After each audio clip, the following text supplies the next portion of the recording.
What's up? What's up? It's the Arthur Moats Experience with Deke. I'm Arthur Moats, and that's my main man, Deke. What's good, bro? Is going on, my friend? What is up? What is up with you, man? Not much. Happy to be here.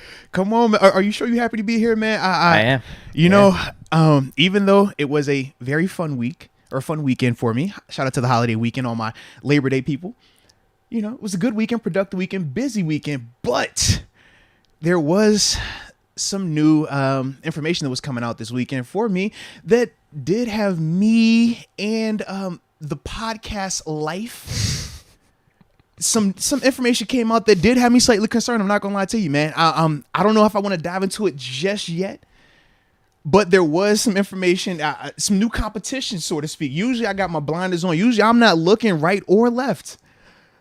But this weekend, some information came out and people were texting my phone like, yo, is everything good? How good is your relationship with Deke? Is he committed to the channel, to the podcast fully? And I'm like, yeah, what are you guys talking about? And they were like, well, man, you just be careful because there's another Steeler that started a podcast. I was like, oh, okay. Everybody can start a podcast. Ain't nothing wrong with that. We good. But it was a certain individual that started said podcast that had, you know, people wondering, Deke. People were a little nervous about the livelihood of this podcast, you know, this tandem that we have, not a solo, it's a dual thing, you know. So I guess we should just ask you now, man. Who started the podcast? There's this quarterback that what does that have to do with me? That is beloved by many. Okay. Beloved by many, but there is one person that I've met in my lifetime that unquestionably loves this guy more than I've seen it love anybody else. That's all I'm saying. This guy's name is Ben Roethlisberger, right? And the guy that happens to love him on the way that I was just referring to happens to be this guy named Deke. I would say the full government. I don't know if you want the full government out there, but we call him Deke. Okay. So I put two and two together. One starts podcasts. One is already in the podcast industry and loves said guy. I said, oh man, I started getting worried, man. I'm trying to do the broadcast for the game. You know, I'm trying to get ready for ESPN. I'm getting a text. DD Smalls. He's like, yo, bro, you ain't gonna believe this one, man. He said, hey man, you might got some competition. I say, man, come on, bro. I'm trying to get ready for this game, man. I'm trying to talk JMU Dukes and all this other stuff. And he's like, no, bro, you really want to look into this? And I saw it. It's Ben Roethlisberger, footballers. Needless to say, when I text Deke yesterday, it wasn't like the normal text. Usually the normal text is I shoot the group of texts, the team, and I say, hey, we're recording at said time on said date. These are the topics. Deke, yesterday I texted him very differently. I didn't text the group. I texted him specifically. I said, hey, Deke, are you available tomorrow at 4 p.m.? Does that work for you? Is there anything else you might need? I called up the sponsor. I said, hey, sponsors, can we get more gifts? We need more gifts exclusively for my co-host right here. I say, hey, whatever y'all can do to accommodate this man, because I know what we do, but I'm scared he might leave for free. He might go over there and say, hey, Ben, you don't even got to pay me, Ben. I'm going to just work for you. I'm nervous that that's going to happen. So, yeah, man. Yeah, I'm just throwing it out there, bro. Is everything good, though? Are you happy? We need to start the baseline first. Yeah, everything's good. No, when you say things are good, like how good is good? Like, are you satisfied? Are you in the market? Is it, you know how like on Facebook, right? For my OGs out there, so Facebook used to have the different relationship things, right? You thought I might leave to go work for him, not even get on the mic or anything, just like behind the scenes or something. Just behind the scenes. Deke's like, look, just get around. Deke said, get around the atmosphere. Deke said on our status it says in a relationship. Deke was going to put it's complicated and then just start working behind the scenes for 7. I was nervous, bro. I was like, yo, 7 going to have Deke getting coffee and Deke going to be doing it with a smile on his face, man. I was really concerned about that, bro. I'm just throwing it out there, bro. I was legit concerned. I said, man, I mean, I like my shoe room, but I'm sure 7 shoe room is a lot bigger. That's all I'm saying, man. He might not be a sneakerhead like you, though. You're right. But he got more space, though. He definitely got more space. I'm just throwing it out there. You might have a little more elbow room over there. Yeah. No, dude, everything's good here. Everything's good. Yeah. What I will say is this, though. Come on, what's up with the co-host, man? I was saying the same thing, bro. Who is this co-host dude, bro? Get him out of there. Well, I like your takes better. I'm just not only that, but yeah, dude, jacked my hat. Are we being real here? The black and white Pirates hat? Is that not like one of my staples? Did jack my hat? You do have a point. You definitely have a point. I just thought that it was one of those things where it was like, all right, if this is the model player and like, fan analyst, I just thought that they said we're going to take that and then we're just going to do it again.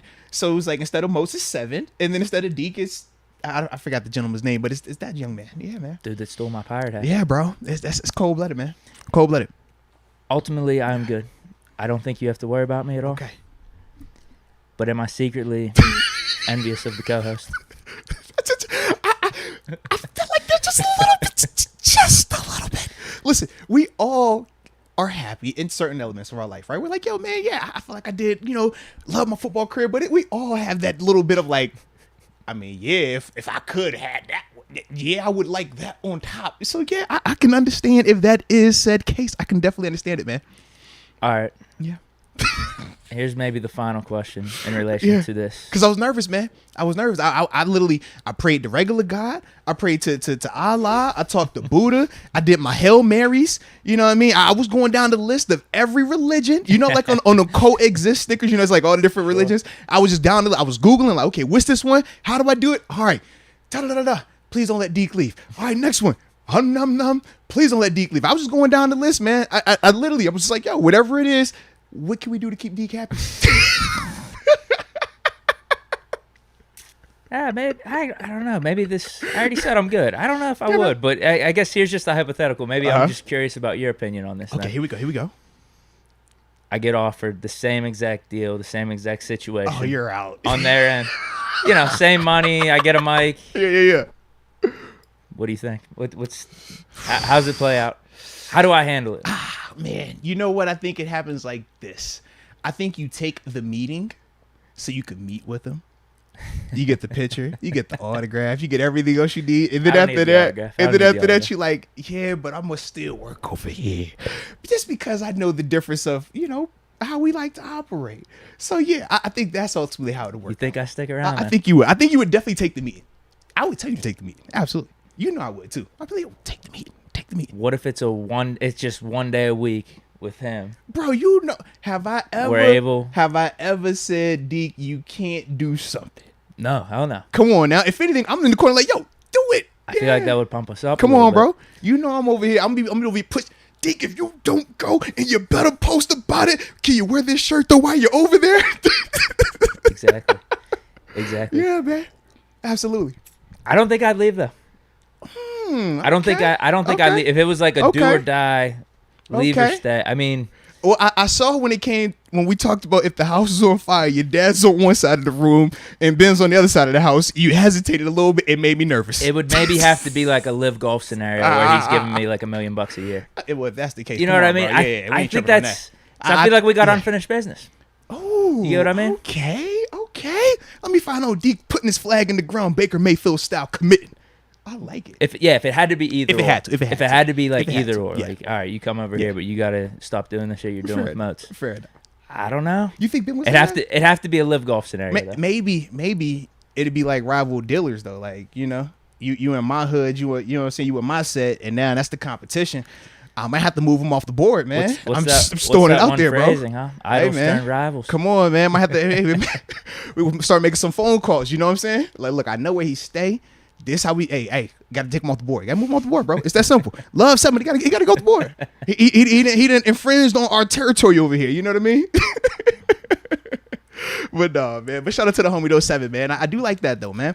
And I didn't get a chance to listen. I did want to listen to it. I was just away all weekend, disconnected, golfing up in my camp. Labor Day weekend, just really nice. Recharge the batteries. That's how it needs to be, man. I'm ready for football season. Perfect timing because week 1 of the NFL season is starting this week.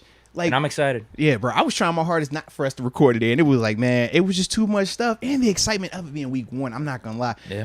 Even traveling this weekend, bro, I was feeling it. I'm like, yo, it's week 1. Like, it's here. It's finally here. Like, we got a little taste of the backyard. So I'm definitely hype about it, man. Absolutely, man. And both our teams won, man. Your team won.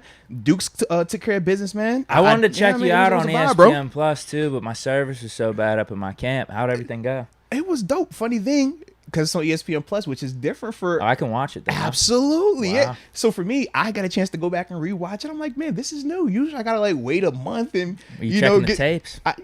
I'm a perfectionist, so yes, I was checking the tapes. But no, man, I was excited, man. It was definitely an awesome experience. For me in the booth, it was one of my bucket list things too. I don't like to talk about some of that stuff. You've already done publicly. this before. What do you mean? No, not on ESPN. That's what I'm speaking of specifically. So when we talk about like a bucket list, right? So for me, man, as a kid, like playing on ESPN, like when I found out about ESPN Monday Night Football, it was always like a goal. Like I want to be on ESPN so bad. I want to play in the game. And I remember the first time I did it was right here in Pittsburgh, 2014, Baltimore Ravens. Had a dope game too, sack, force fumble, all this stuff. So I remember like, yo, it was just amazing, right? Highs of all highs. Even had a little dance for my oldest, you know what I'm saying, for her class. It was a vibe. But now, as a commentator / media broadcaster, that was one of my other goals. It's like, yo, I definitely want to commentate more, but it's like I want to be on one of the bigger stages, you know? However you come about getting there.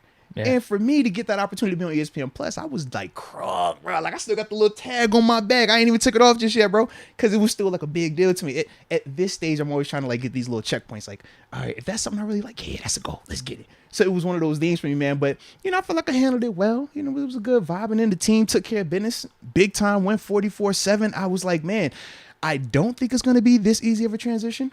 But if this is the way it starts out, I'm loving it. I saw one of the ESPN college football shows. They give out the helmet stickers. Mm-hmm. I forget who it was, but they gave out JMU a helmet sticker. Yeah, Tyson Teo. Yeah, he just transferred in from Colorado State, but he threw for 5 touchdowns. Yeah, 5 touchdowns, tied the program record, and I think he threw for like 370 and had like another 100 on the ground. Like it was one of them games. Like he just went off. But he was the new dude. A lot of excitement around him, but it was good to actually see him in stadium and continuing to grow. So yeah. It was a vibe, though, bro. It was definitely a vibe, awesome, man. Yeah, college football was fun this weekend. Yeah. Notre Dame, they were hanging around a little bit against Ohio State. They definitely did, man. I think you could just tell Ohio State had more talent, and then they started coming away with it in the second half. Yeah. How about the 12-team playoff, though? Bro, I like it. I'm definitely a fan. I was like good with 8, but I mean, they bumped it up a little bit more. Pitt would have made it last year. You like it for Pitt. You know who I like it for is JMU now in the Sun Belt, because it's like, man, when you're talking, you just get like an undefeated season. You can sneak in as like a 10 or 11 seed. Yes, so it like gives those type of conferences legit legs. So I was like, man, I definitely like that. Now that I'm fully caught up on the Sun Belt, the G5s, and all that other stuff. The Sun Belt is the powerhouse of the G5. Just throwing it out there as well. Yeah. What's the G5? They call it the Group of 5. So you talk Sun Belt, American, the ones that aren't the power conferences. Yep.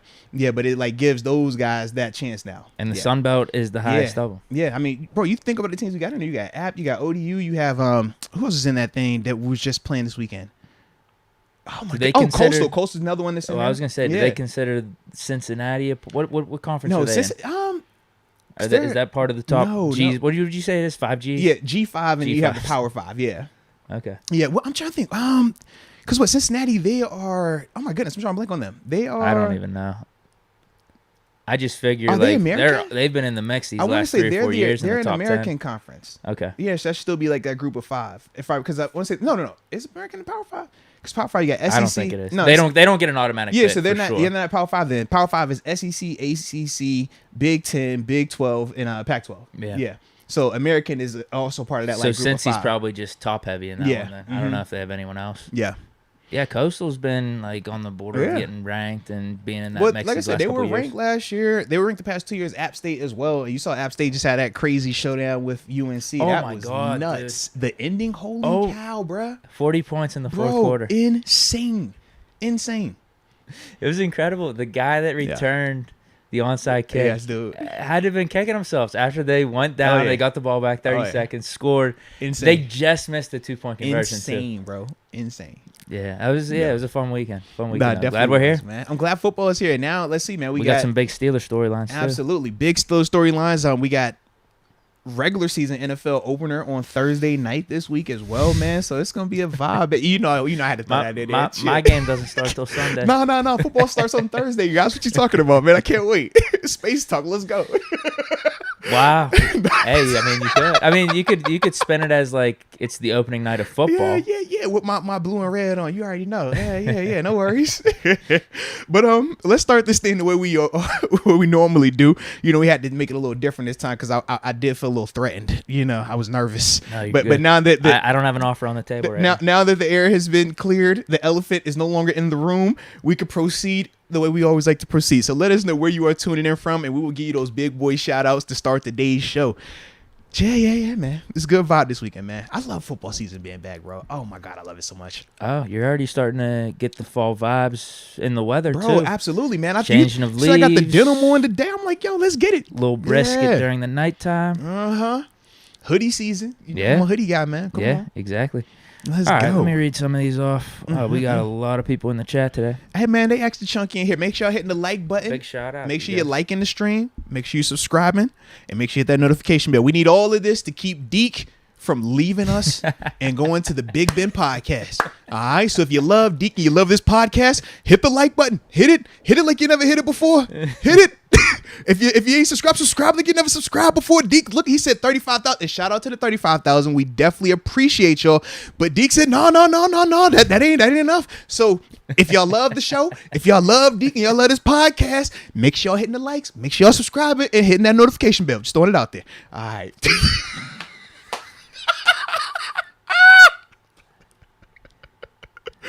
Just saying, man. I got to see how much I'm appreciated. Just saying, man. Yeah. If y'all really love Deke, show him. It's y'all chance. Hit the like button. Hit it, whatever you do. All right, I'll read a couple of these off. Gavin Schneider, Toms River, New Jersey. Deke needs to get on Seven's podcast. Oh, see? They calling for him. Man. I think what he's saying with that, though, is instead of like having Seven on our podcast as a guest, he's saying like they need me as a guest. Up there. I would agree with that. Ben needs personally. to be asking me questions. I mean, Ben, if you're hearing this, there's only one super fan for you, and I'm sitting next to the guy right here. If somebody had to make a case for this, I wouldn't even say super fan. It's just a supporter, young man. I'm a real one. To get opportunity to talk about his appreciation for your career, to talk about some of the things that people might have brought into question, that he's always stood up for you. When people were calling for Aaron Rodgers, he stood on the table for you. It's only right. You got Official Momentum Mondays over here. We need Turning Up with Deke Thursdays on your show. He's got a good good flow. It's that simple. All right? There you go. Hey, we're all cogs on the same wheel, Seven. You know this, man. We're all cogs on the wheel. That'd be a great question. Did you hear any of the Aaron Rodgers stuff from last year? There it is, bro. That'd be a great question to ask him. Mm-hmm. Stangman, 21. Riverside, California, up in Riverside. Let's get it. Deke going to get blitzed with Ben, and they're going to light Canada up if Deke goes on that podcast. I told you it was sabotage. Told you it was sabotage. I can't believe, man. I think he did. Like I said, I didn't listen to the podcast I haven't checked it out but yet. I either saw a quote or someone texted me saying that, hey, did you hear Ben said he'd be willing to come back for like one more season? He said that. He talked about the quarterback situation. Okay. He said he basically said the same thing. I thought he gave the vote of confidence to Mitch. He said the same thing we've been saying. Like, Mitch did nothing to lose it. He's the veteran guy coming in, so give him the chance week 1. Nah, salute. I like that. Still for Pickett, though. Fair enough. I'm excited to talk about this depth chart stuff. No, absolutely, man. It's going to be a vibe today. All right, I'll read 2 more, and then you can take a couple. Yep. All right, and I will say, once I start reading, make sure you start screenshot some of them super, because we do got a ton coming in. I'll do my best. Yes, Barbowski Auto, 805,000X, California. And then Rod Dulles, 330, Youngstown, Ohio. Share line, baby. Let me hop on in the thing. All right.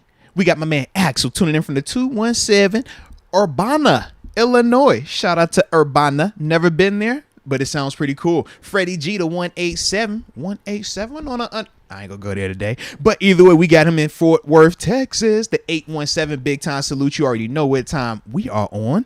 Then I can't forget lifted ones because we are always lifted. And if you're not lifted, what are you waiting on? My astronaut, my researchers, my galaxy travelers. But he's tuning in from the Sac Town, the 916. Big time love. Always. And then Travis. Oh, as the chat just jumped on me. But Travis Alano, the 732, Neptune, New Jersey. He says, let's ride. 55 over 7. Hey, man, you can't be saying that type of stuff today, man. We got to keep Deke happy, all right? Keep Deke happy by any means possible. 7 over 7, all right? 7 is the 7 of all 7s, all right? Don't play with him today. You think this man, you think that's the face you want to play with today? We ain't playing with him today. No. I got text messages on my phone. I couldn't even prepare for the game. They was like, yo, I don't care about this broadcast. You could tell them to stop the game. This is an important matter. Ben has a podcast. And you know how Deke feels about 7.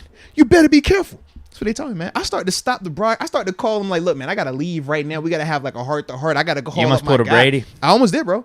Like, look, I need 14 days, bro. Just give me some time. Right? Hey, y'all cover the first half solo. I'll come back for the second half of the game, all right? I started in with that, bro. I'm just throwing it out there, man. That's funny. I was nervous, man. All right, you want me to read some of these chats? All right, let's hop into this thing, man. I think I got everything screenshotted up. All right. And I think we will do this. Actually, I'm trying to think, does it make sense to go ahead and tap into that first topic? Because I'm sure we're going to have some carryover with this. It's up to you. I'm overthinking it, man. Let's go ahead and start it, bro. I ain't tripping. Let's go. You sure? Yeah. Well, I don't even know. What was the first topic? I think it was. Let me check real quick. Oh, it was announcement time. Okay. Yeah. We're good. We're good? Yeah, we're good. Chats? Good. Yeah, we're good chats. Okay. Yeah. First time. We know the first topic. Yeah. Okay. Yeah. Kyle Monier. He says Deke's Let's Ride over Mitch's. Not even a debate. Ooh, okay. Yeah, they did one with Mitch. Oh, how was his? Did he have the 69 jersey on with the shades and stuff? No. I don't want to rip on our quarterback, but Okay. I mean, Kyle Monier, Okay. I'll just let his comment speak for itself. Okay. I have not checked it out just yet. I like it though. They didn't have the green screen. They actually had whatever's supposed to fill in for the green screen, like a whole exotic Steeler background and stuff. Well, you with know, all the graphics. It's not the same without the green screen. You know, your video is better anyways. I don't care what anyone says. Yeah, I think you got the best video ever. That's better than Russ's. Oh man, it's unbelievable, man. What? It's not even a debate. Yeah, Thanks, better than any interview I've ever seen in my life. Oh, thanks. Yeah. I think the best video I think of it all is time. GOAT tier, that video. Just throwing it out there. Yep. Second video is me calling out the fake fans about the Aaron Rodgers stuff. Probably. Yeah, That's got to be top 3. It's like 1B. All right. Know? Yeah. Kyle Monier back again says Money Mitch, Titty Lover. He's got all the nicknames. Let's get it. Money Mitch, Titty Lover, Team Captain, QB1. # Let's go. Got a long list of accolades right there, baby. And we will be deep diving into a lot of that in a little bit, baby. Trust me. Mr. Lamborghini Leg Lock. Who's the weekly guest on the show this season? Ooh, interesting.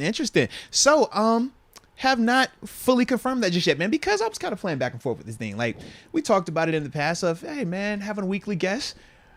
But we also see how it can be dicey with the weekly guest, just depending on who said guest is, their availability and stuff like that.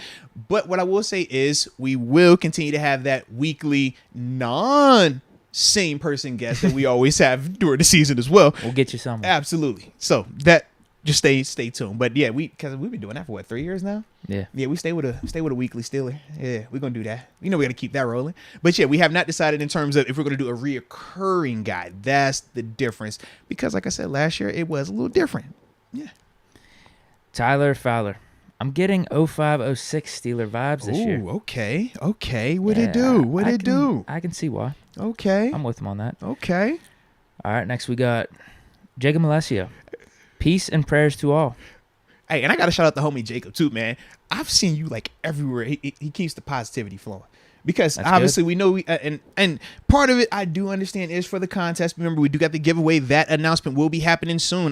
The 10th. That should be Saturday if I remember correctly. Saturday before the game. Saturday. Game is obviously on Sunday. We will be making that announcement for the giveaway. The signed Bumblebee Moats jersey, the Manscaped Lawnmower 4.0 signed copy of my book as well.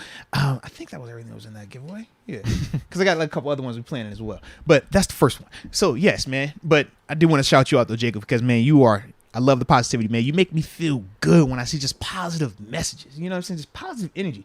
It's a good dude, man. Yeah, can't go wrong with peace and prayers.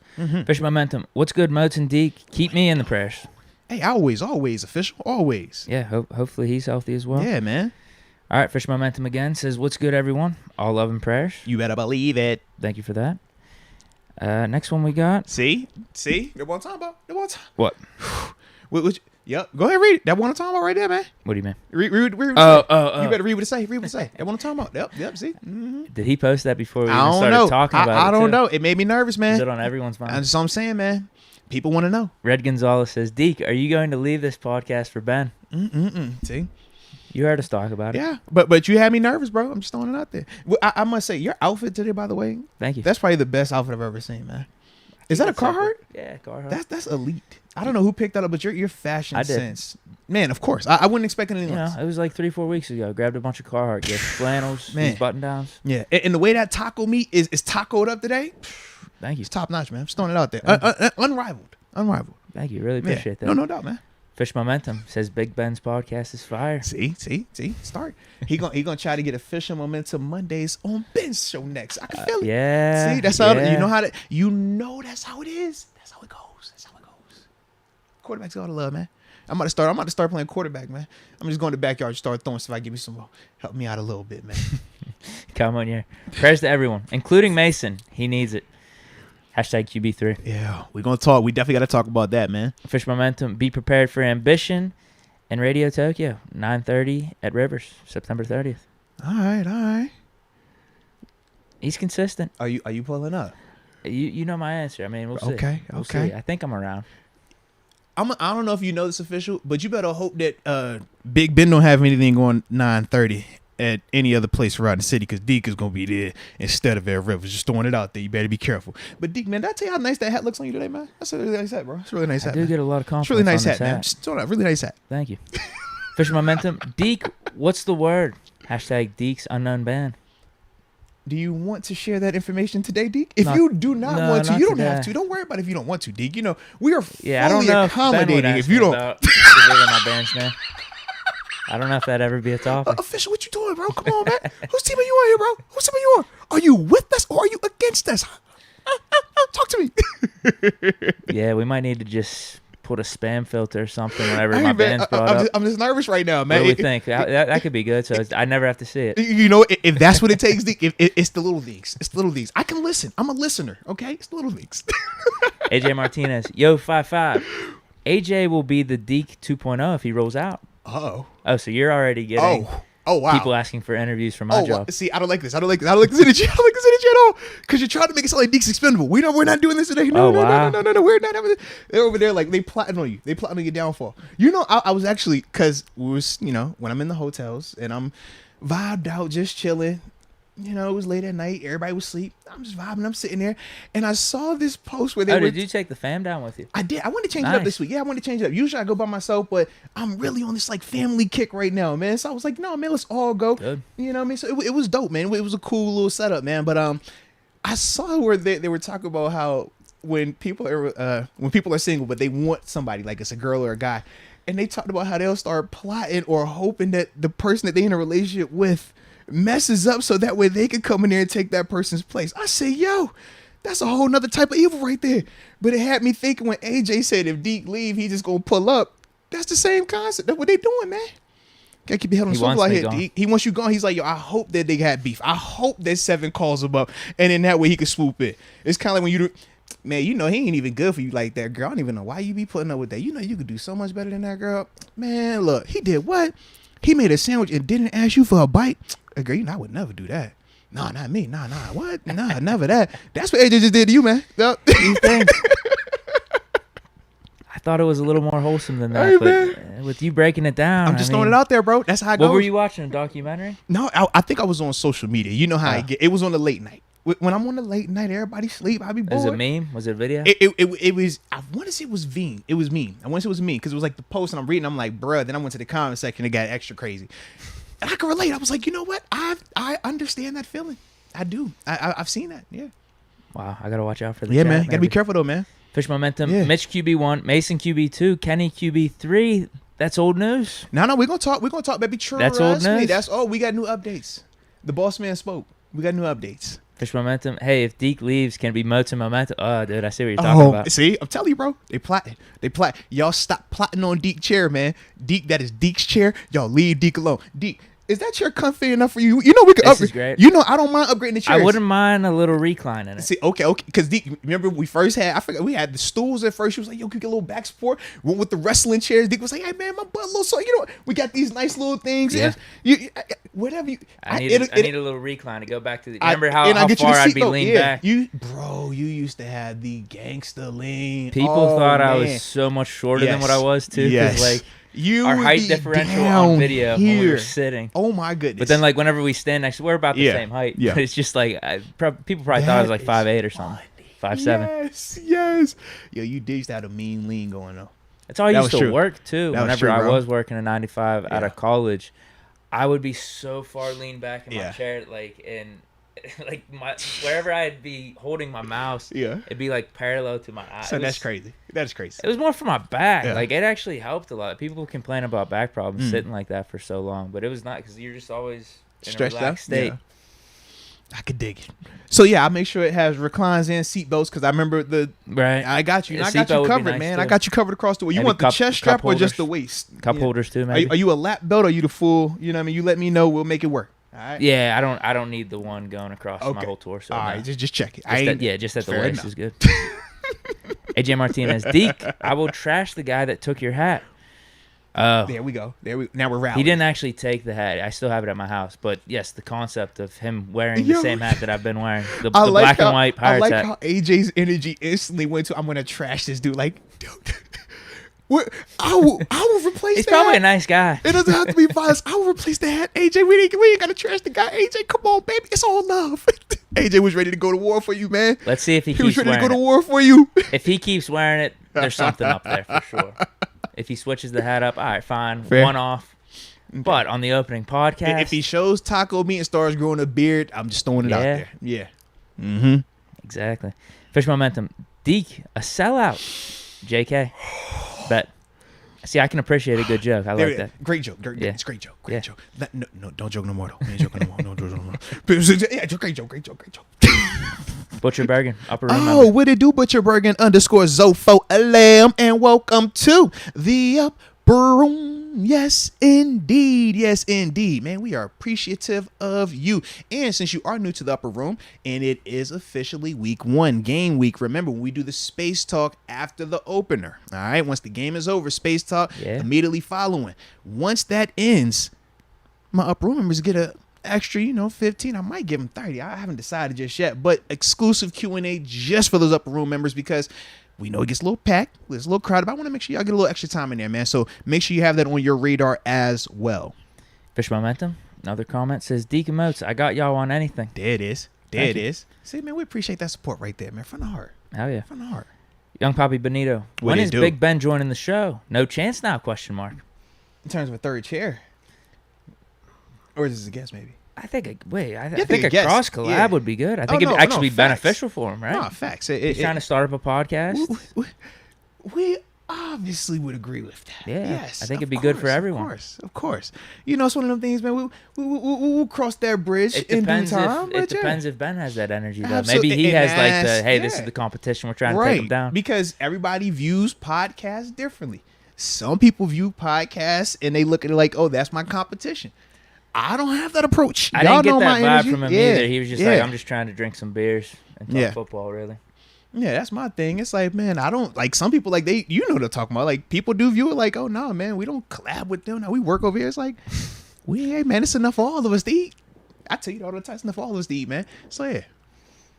Come on, yeah. Both in their prime. Who you taking? Le'Veon or the Bus? Le'Veon. Ooh, but I say, I'm ringing that bell. And Bussy's my guy. But it's a different generation as well, man. We do know that. And L Bell, he just gives you a lot more versatility. But if you're talking just pure running the ball, I think that's a different conversation as well, though. Yeah, you going back to the 90s? Right, because that's the difference. Yeah, if we're talking just strictly, I'm going to hand it to you 40 times, and I need you to just run it. Give me Bussy all day. But if I need... play in 16 games and stay healthy? Yeah, seriously, I mean... Yeah, it is a truth. Bettis, like Eddie George back then. You look at how many carries they were durable, man. Absolutely. Unbelievable. And they were averaging like 3.9 a carry. Yeah. They just running your head into a brick wall behind a fullback. Absolutely. Yes. But I'm taking Bell. Depending on my era, yeah. But anything today going forward, give me L Bell. Yeah. Absolutely. All right. Is this the last batch before I can head back in? I think so. Yeah. All right, Jacob Alessio. Just want to say how much I appreciate this podcast. Y'all help keep my sanity through everything going on. Thanks, Moats and Deke do.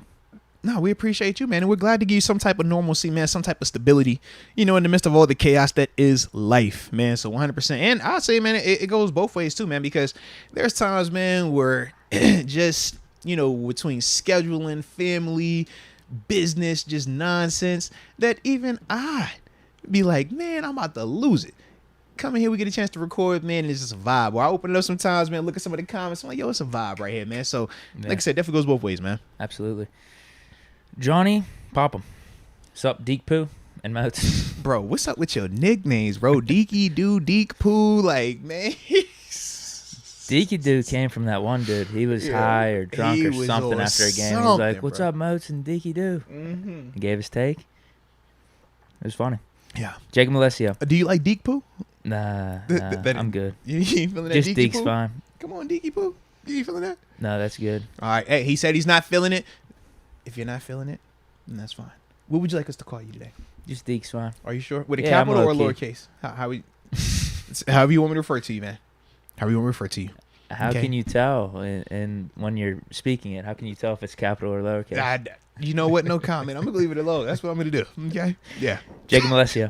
Retiring 32. Long live Franco. Oh, yeah. We're going to wrap. Give us a sec. Give us a second. We finally almost caught up, too, man. I think we are. We are almost caught up, baby. I think this was a great system, too. It was, right? Because I have all the super chats. We're trying new methods, you know what I mean, to keep us efficient, you know? Yeah, this wasn't too much for me. I handled it good. And I feel like people like your moderator voice. Like when you're able to like, hey, such and such. Yeah, it seems a vibe, you know? All right, thanks. And Angle, that kind of make me feel like, yo, we like official, because when I be watching some people's stuff, they be doing it like that. It's like, yo, that person always reads it. And that person's always like giving a response. Like, hey, I got big vibe, deep bro. news. Yeah, right? that's what I'm saying. So Like that's I'm your reading voice. The news like that the chat's bringing. that is your like. I like that about that, man. I'm just throwing it out there. Fish momentum. Y'all check your inbox and that music. Hashtag ambition. There it is. I already gave my blanket answer for the ambition music. But you keep checking on him every week because you got to stick with this dude. Trust me on this. Don't get discouraged by Deke. Deke is a long game. He plays the long game, but he wants to see if you're not going to be persistent. He wants to see if you're going to get tired first. Do not get tired before Deke. Don't be tired before Deke. You ask him every single time. Every single time. Unless he doesn't want to, and then you don't ask him at all because... No, I'm good with him bringing it up. I'm completely fine with it. You can bring it up, then that is fine. Okay. Yes. 100%. Johnny Popham saying, Deke, you looking cute. Well, appreciate the compliment. Yeah. Deke is a handsome young man. Absolutely. I try. Man. Yeah. I try to look good out here. Yeah, like you said, I've upgraded my wardrobe a little bit. Did I tell you how nice your beard looks today? It looks full. All right. It looks a little full. Your hair looks a little longer too, man. It looks nice. Yeah, nice. thanks. The mullet's grown in. Yeah, man. I couldn't ask for a better mullet.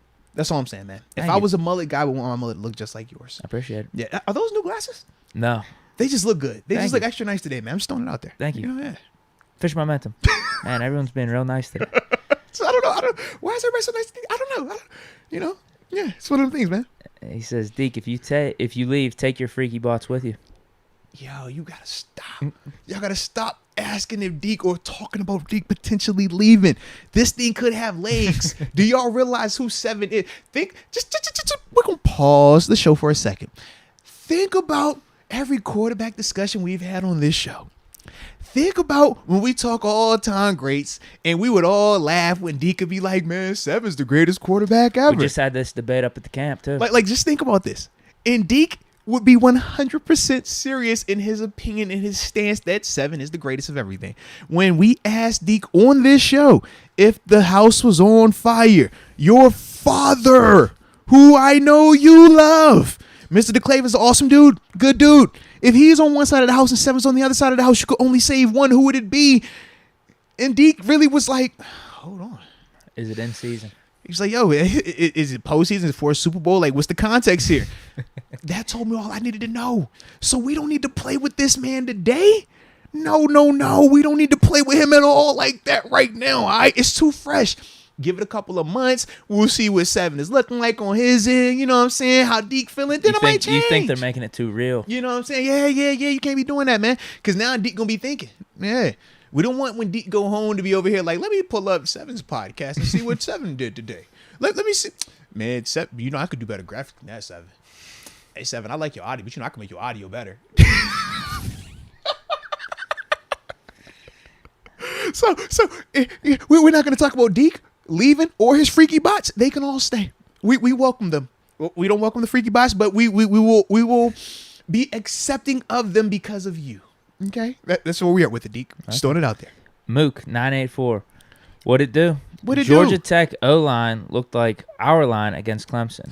That was last night's game. I didn't even watch it. What happened? I ain't watch it either, but from the highlights I saw, I guess that Georgia Tech was struggling, but it was weird because 41-10 Clemson. Yeah, but it wasn't as bad as it felt early. Like apparently, like in the first half, unanswered points in the fourth that's quarter what it was. by Clemson. That made it like get open, but early on, it was definitely a lot closer of a contest and stuff like that.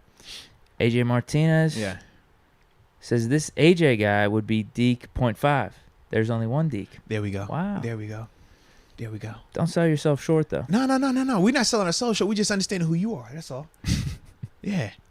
It's only one big Deke energy. Remember that, man. I guess so. Yeah. All right. That was Jacob Alessio. No, that was AJ Martinez. Yeah. Jeez, oh, man. All right. So we're going to pause right here. Still got more comments. Yeah, so I'm if you start at Kyle 1 year and start a screenshot, and we'll come back to him. Sure. But let's get a couple of these topics in on the front end of this hour. Yeah. That works for me. We got a good first topic. It was already brought up in the chat, too. As long as it works for you, that's all that matters, Deke. No, I like our... Are you sure? I like our sequence of events here for this podcast. Okay, because if you did not, Deke, we could can this, and we would never do it this way again. No, they're definitely good. Okay. 100% good with them. Well, I am definitely glad to hear that, then. So, with that being said, man, let's start with this first topic, and it is... We had the official announcement by Mr. Rooney today. Had all of us freaking out. What is the announcement? Is it something good? Is it something bad? Is it new helmets? Is it a certain quarterback coming back out of retirement? Who knew what it would be? Nobody got fired. That's good. Nobody is sick. That is good. The announcement, though, for those that did not catch it, the Pittsburgh Steelers will officially be retiring Franco Harris's number 32. And they'll be doing it when we play the Las Vegas Raiders December 24th. Makes sense. Yeah, absolutely. I mean, returning to the scene of the crime, or versus the opponents that were in the scene of the crime, so to speak. And then obviously, when you talk about Franco and the Immaculate Reception, it's one of those iconic sports plays, not even just football, but just, like I said, sports plays in general, man, that stands out. Obviously, we see the statue of him at the airport. We understand the significance. You got his restaurant at the stadium as well. And he's just an all-around good guy, both, when he's on the gridiron and off the field as well, man. Does a lot of stuff in the community, stuff that he doesn't even get talked about. Like, he's heavy out there, though, man. But him getting that 32 retired, that's what, the third jersey now? Yes. Yeah, this officially, because it's Ernie Stotner, Joe Green, and now shout out to Franco Harris, man. He'll have his jersey retired, man. But initial reaction for me, man, I thought that it was something that is definitely, deserving. He's one of those guys. When you're just talking about Steelers legends, he's one of those guys, iconic. Regardless of position, regardless of what side of the field or era, he's just one of those names that's synonymous with Steelers. When you talk an Immaculate Reception, that's one of the most talked about, or one of the easiest things that is brought up in terms of sports conversations and things like that. So for me, man, I was definitely happy to see that. It was a little surprising that they decided with him, because when you talk about just in the history of Steelers and the different names, I mean, obviously 7 is heavily in that, conversation, but I think of Bradshaw, I think of Mel Blount, Lambert, Ham, all of these guys, Stallworth, Swan, Hines Ward, like whoever we want to go with, even Bussey. We talked about Jerome Bettis, like all these different guys that are Hall of Famers that are more than deserving of having their number retired. And if they played anywhere else, let's be real, they probably would have their numbers retired. But we understand part of the reason why the Steelers don't retire a lot of numbers is because they have so many players that are deserving that it would essentially have the team not having a lot of available numbers, if we really went down that list. So I could definitely understand that. But and I saw Sonny Rothmiller brought up Troy Polamalu as well, man. He's another one extremely deserving to have his number retired. But for me, man, I'm glad that it is Franco, though. If it had to be somebody, shout out to my man Franco, man. Good dude, legendary dude, man. And yeah, he also announced a dope draft pick for us by Pat Frymouth also. So I just wanted to throw that out there. Yeah, last year, right? Yep.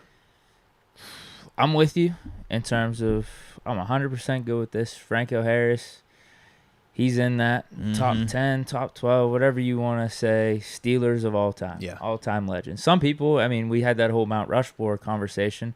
Some people have him in the Mount Rushmore, which would mean he's top 4, top 5 of all time.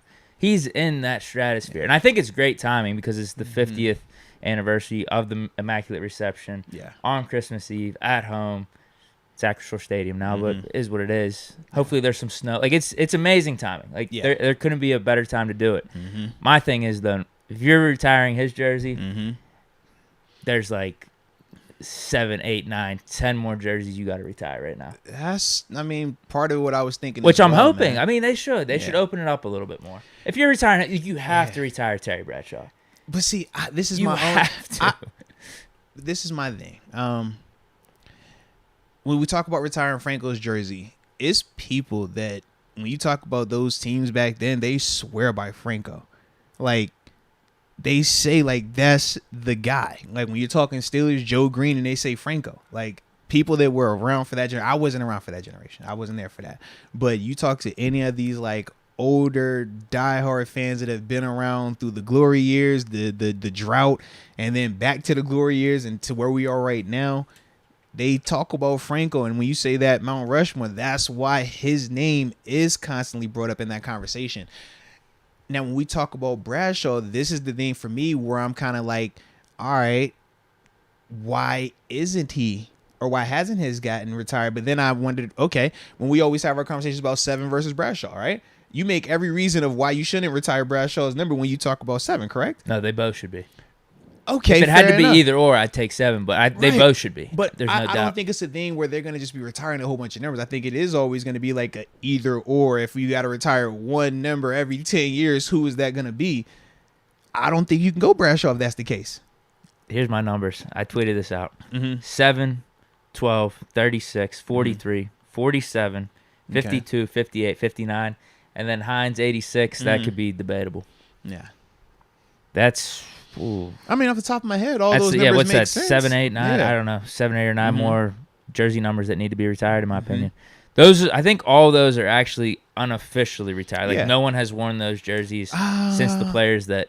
Yeah, I could be wrong on that. I did a quick Google search. I feel like you on those ones particularly you're good. I think Swan and Star Wars. Right, that's why I didn't include them because they've already been worn. Yeah. So I think retiring those would. But how do you not retire same. Swan and Star Wars though? If we're talking about if you're going to retire, like I get it.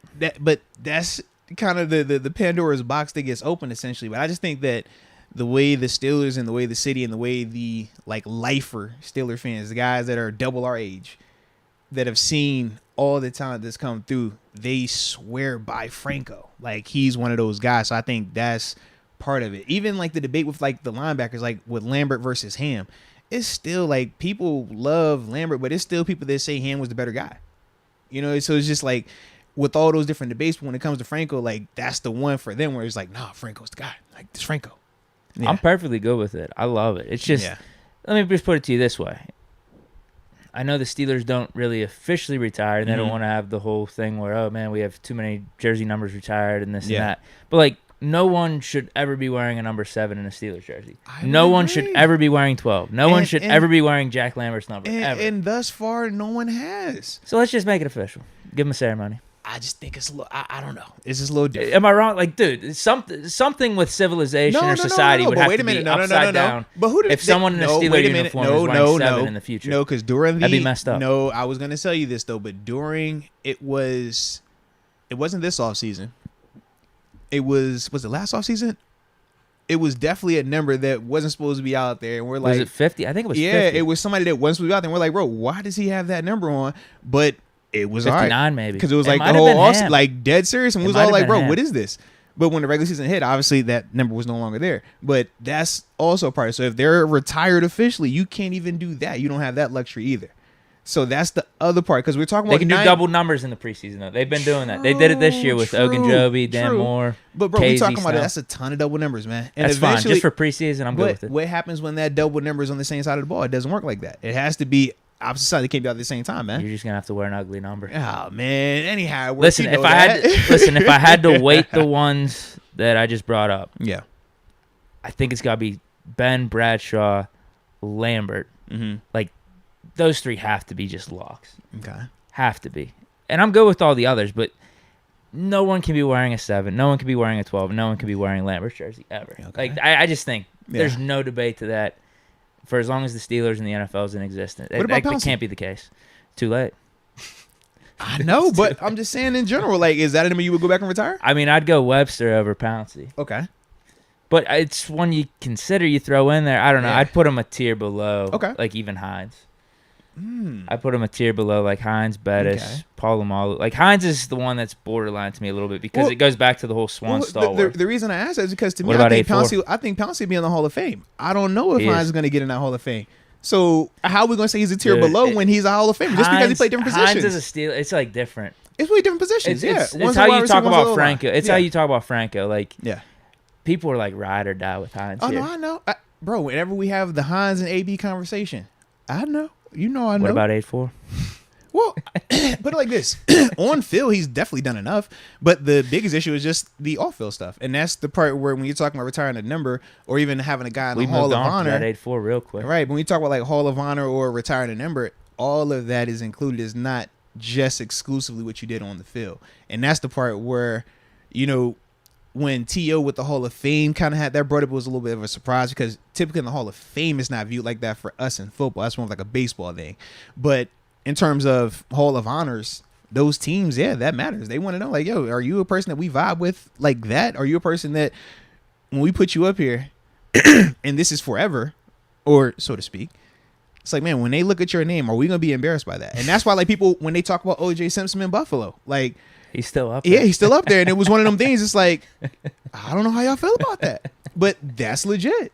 And that's, you know what I mean? So just if you put an AB up there, it's like, all right. He should be in our Hall of Honor, I think. I feel like he should based on what he did on the field. But I'm sure it's going to be people out there that feel like because of what he's done off the field that he shouldn't. And that's their prerogative, so to speak, you know? Yeah, let time heal. Yeah. What did you think it was going to be? Bro, I had no clue. I thought somebody was either getting fired or somebody had cancer. Because usually when it's a special announcement, I thought of those two things. I was like, who getting fired? They kept bringing up, like, oh, there's 2 extra chairs next to the podium. Yeah, right was now. like, bro, what's going on, man? Someone's in trouble or somebody's, like, ill. That's definitely what I thought. I was thinking the gold helmets. I was either thinking that or some type of throwback. We bring back the Bumblebees. We're bringing back the 1970s throwback. Man, I started thinking James Conner. I was like, last time I was in Pittsburgh, they had a special announcement. It was right when I was signing here, and they was talking about James Conner. That's instantly what I thought. So that's why for me, my mind went there. I'm like, oh, man. Then I started thinking, all right, don't tell me Coach T done something. He get knocked off. But then when he had his press conference, I said, okay, all right, it ain't Coach T. He's good. So what's the special announcement? Yeah, but that's how I was, though, bro. Okay. Yeah. Well, yeah. Sonny said, I thought they were getting cheerleaders. I don't think, yeah. Thought we already had cheerleaders. Wait a minute.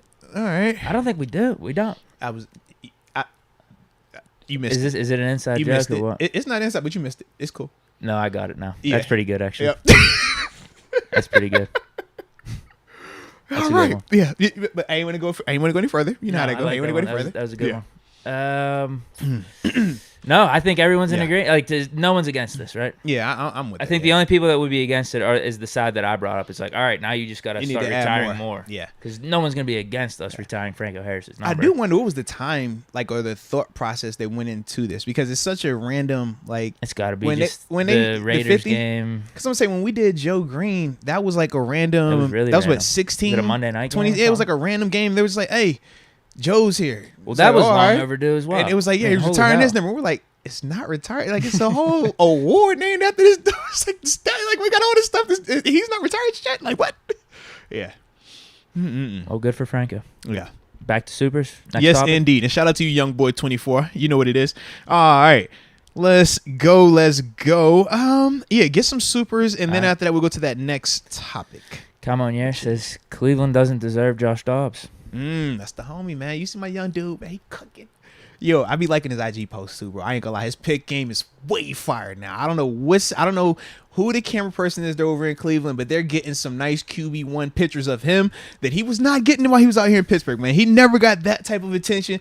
I'm looking at the angle. I'm like, Dobbs, that's like I'm taking this picture shot. You won't get in that type of camera access in Pittsburgh. Don't you lie like that. You was getting if you're walking, you was getting it's the picture of the defender, but you was in the background. You won't get in no profile. Look at me like this. I'm just throwing it out there, Dobbs. I'm slightly hating, but still. I'm just like, man, it was nice, bro.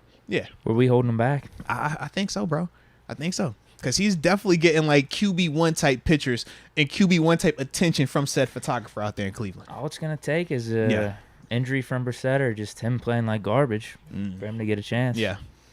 Fish Momentum. Y'all encounter Ben or the QBs. Say hello from Mo. Oh, all right. Fish Momentum's always getting those shout-outs from us. Look, official. We don't want Deke to be interacting with 7. Because once he interacts, man, who knows? Maybe he's never going to come back. It's like I said, man, we saw Deke's love affair for AB when AB was in the heart of it. I think AB was incarcerated during the time. And Deke was like, bro, I still take him back. And that was before we even saw the upside. It was just in the heat of it. I think 7 could be like, yo, Deke, I just need you to bring me napkins to wipe my sweat off. I'm not paying you, and you got to drive here and back every day. And Deke be like, all right, man, sign me up, baby. Hey, Moats, man, I appreciate the opportunity, but I'm going to holler at you. Click. All right. So y'all got to chill, man. AJ Martinez, sabotage freaking 7. Ben still got the gun. I think he still got the gun, too. Yeah? I think it's the GOAT, bro. I would say he's the greatest of all time. How do you feel about 7? You think he's the greatest of all time? Yeah. I've never seen a quarterback throw the ball the way that I've seen 7. What made you change your mind here? I don't know, man. I just turned over a new leaf all of a sudden, man. You know, we started the show You've today. become enlightened. You know, it was one of them things, man. I had some new information this weekend. I was like, you know what? Deke was right. 7's the greatest quarterback ever. I'm with you, man. Whatever you say, today is your day. It feels right. That's good to hear. It feels right, yeah, man. Yeah, I started to get a 7 tattoo, man. Yeah, I just ran out of space. I was going to get it, though. Yeah. Young Poppy Benito, get Debo on the show. Uh-oh. That'd be a good one. Uh-oh. I need to, man. I need to. But scheduling. But no, he's definitely one of my... Yeah, we got to get that. I got to get Debo. I got to get Debo. That's the homie. We need that. Him and Porter. The fans want it. We definitely need that. Fish Momentum does a back-to-back. I hope I win for the giveaway. B. Absolutely. Making the announcement on the 10th. Remember that, baby. Brain Cells on Fire says, let's go, Mitch, QB1. Let's go. We kissing all the titties? With consent, of course. Oh, whew, thank you, Jesus. All right. Let's go, Motorboat Mitch. I'm sorry. I saw some shirt out there today. It was a pretty good one.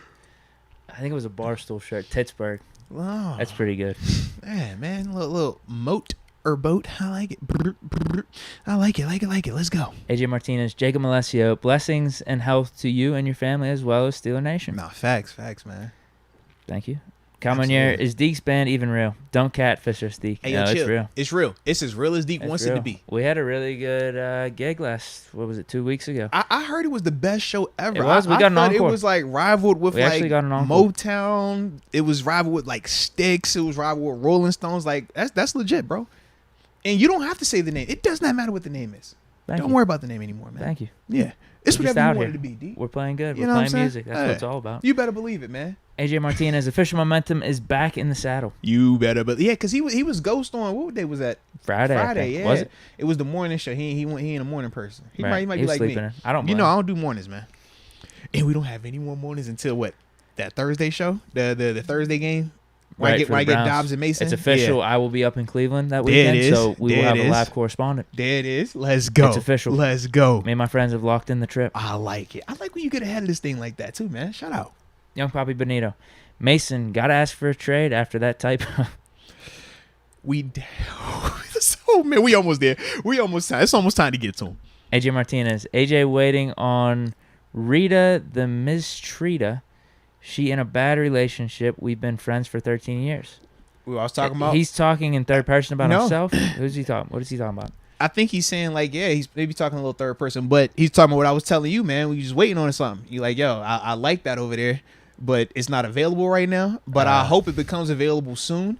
And if it does, it will no longer be available. I think that's what he's referring to. I understand, man. I don't have those feelings anymore. But I tell you what, if me and my wife won't marry, I'd be looking at her plotting on whoever her man was. Like, yo, I hope you mess up. I hope you mess up. You gonna mess up? I hope you mess up. I hope you find somebody new, please, so I get hurt. You know what I mean? There's energy. That's humans for you, it's right? like that, bro. Derek Nelson, Deke, I still need your wager and want to check on your touchdown to interception ratio for Mitch and KP. I haven't forgot. Yo, that's been going on since when I was in Cali. I remember that. I do remember that. Mm-hmm. You get even/better. I said I'd buy 300 in merch if you're right. He did say that. Didn't he say I don't have to put anything up? First off, he did say you didn't have to put anything up. You just had to accept the wager. I needed to get my exact touchdown interception ratio in. I'm good with 30-10 still. I'm still good with that. Okay. 100% good with that. I don't know what that means for him because we'll just go 30-10. I said, I don't know if I have to put anything up. Yeah, because initially he didn't say you had to put anything up. He was that confident that either one of those dudes were not going to give us 30 and 10. Yeah. Yeah. Okay. Well, that's it. 30 and 10. That'll be the touchdown interception ratio. We'll keep it simple because that's what I started off with, and we'll just keep it the same. Official momentum. You guys make everyone's day worthwhile. Number one. Oh, man. Thank you. Appreciate you, man. From the heart. AJ Martinez laughing. MAO. Laughing my booty off. Yeah. never seen it. I've never seen that it way. said that way before either, but that's definitely what he said. He put emphasis on laughing. Yeah. No body copies. Deke's turkey meat. Let the bodies hit the full. I think he means floor, maybe. I got your 6, Deke, verse 7s. Deke, wannabe. He's saying he got your back. If it's a 2v2 and y'all scrapping, you and AJ versus 7 and your doppelganger, or your clone. Is that what he said? I think that's what he's saying.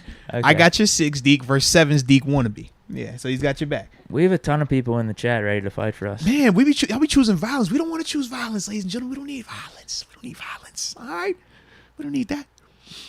We Just appreciate keep the Deke support, happy though. though. Keep supporting Deke. We Whatever y'all do. appreciate the ride or die attitude. Yes, especially for Deke. Deke, I don't know if you getting love like that over there, Deke. I'm just throwing it out there, man. That's a big star over there, man.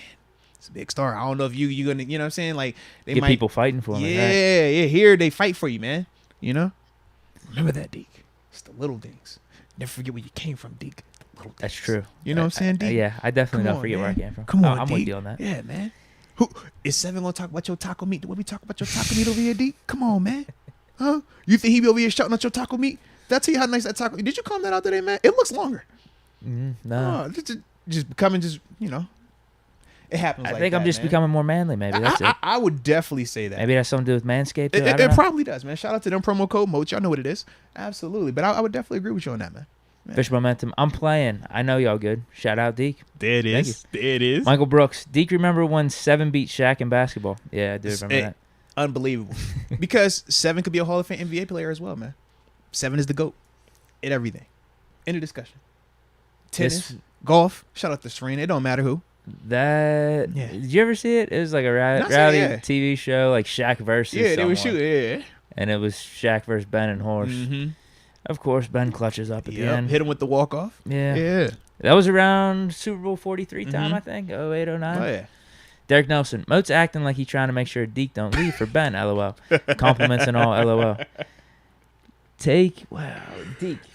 You can't leave. Moats without his sidekick, man. Yeah, I man. told you, unfinished business. You know what I'm saying? Sidekick, my stick, man, my partner, them, my homie, you know what I'm saying? Unfinished Yeah, business. the jelly to my peanut butter, you know what I'm saying? Like with the tag team, man. It has to be a live golf type of offer. Come on, man. We like the Dudley boys over here. Get the tables. You know what I'm saying?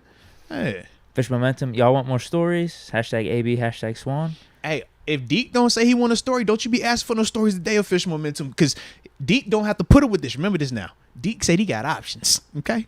Y'all better chill out. AJ Martinez. We good on chats here then? Am I good in terms of the sequence? I think I'm good. Court back up to AJ. I was gonna say let's take some more screenshots and then we'll go to the next topic, because I feel like it's gonna jump again when we start back up. Sure. Yeah, but should be on the Dr. Psych, right? Yeah. All right, babe. Wow, so this is working out pretty good. So far, so good. Heck yeah. So you screenshot those and we'll start the next topic and then we'll go from there, man. Works for me. Yeah, man, but I like this stuff. It's been a vibe today. And shout out to everybody that's been with us thus far and has been liking on the stream, man. Make sure you keep doing that, because this is what makes Deke happy. Deke said if the likes are up, he's going to stay. Okay? If the subscribers continue to go up, he's going to stay. Shout out to the 35K, though. We definitely appreciate y'all for that. And the notification bell. Deke said he needs all those things today, man. All right?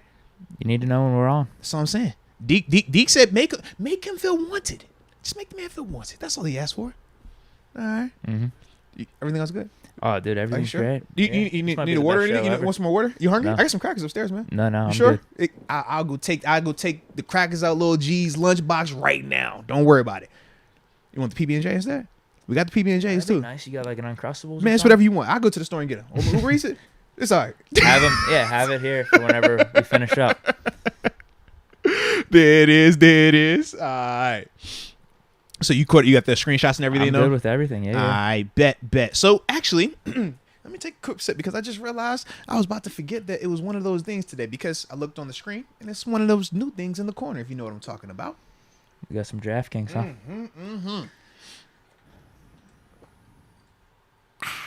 So with that being said, let's pay a bill real quick. Let's do it. Because today's show is brought to you by DraftKings Sportsbook. You know, our homies, when it comes to sportsbook and apps, they are the #1 rated one. Not only are they safe, but they are secure, and just like Deke, they are reliable. And that's the most important part of this thing, ladies and gentlemen. And when you're talking about DraftKings Sportsbook, they obviously have incentives to keep you happy. They have incentives to welcome you to their family as well. And that incentive is a promo code. That promo code is Moats. If you use that promo code when you first sign up and you make that little $5 wager, you know that first $5 bet? Yeah. You're going to get $200 in free bets after that. I mean, dude, this is a pretty dope deal. 5, you get you 200.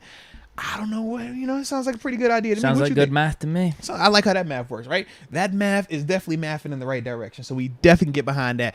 But make sure whatever you do, you download their app. It's that simple. DraftKings Sportsbook. Use the promo code, all right? And get you an opportunity to get a little money. But I also would be remiss, Deke, if I did not talk about the other side of this, right? Because we know we all like to indulge. We all like to have fun. Mm-hmm. But you might be a person that happens to overindulge. Have a little too much fun. You may affect others around you. It's a strong You possibility. may affect your own livelihood. Absolutely. And when that might In happen. not a good way. And if that is happening, or you might know somebody that's happening to, on the screen right now it's a disclaimer. For my New York people, it's a special number for you to call and text. But for everyone else, if you have any type of gambling problems, if you need crisis help, it's a number that you should call. And it goes like this. 1-800-GAMBLER.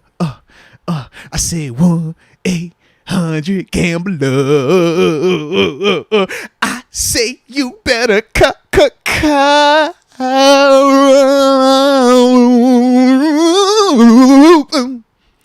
1-800-GAMBLER.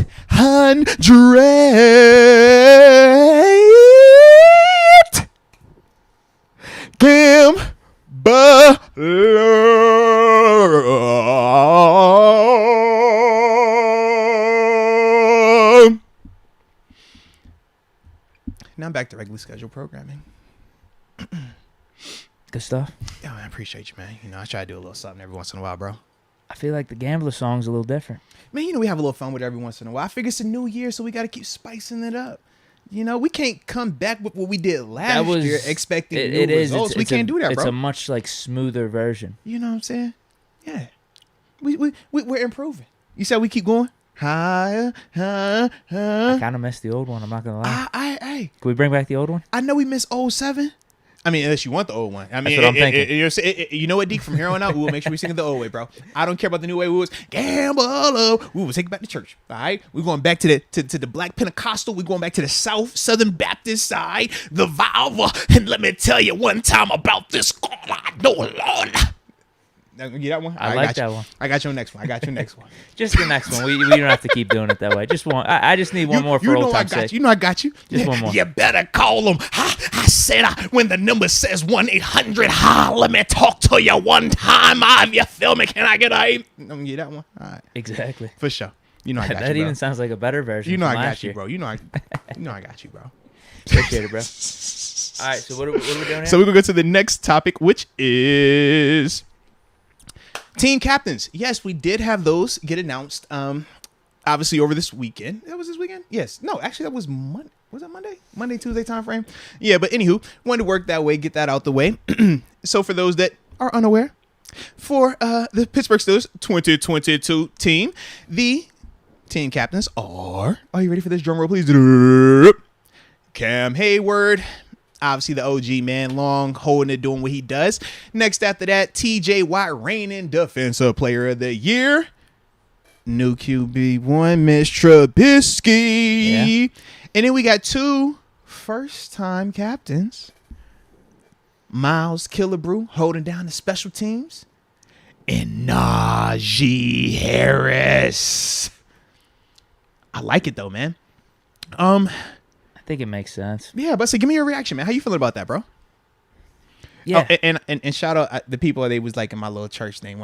We took them to church on the Gambler a little bit. We was giving a little, Okay, so they want the old one back too? They like that one. They like the old school church good. With it, man. It's revival week. I take you to a revival now. Listen, both my parents was pastors. I done spent a lot of days hearing that. So you know I got you, bro. Whenever you need it. We got one more DraftKings read for the week. Hey, man, I think we do.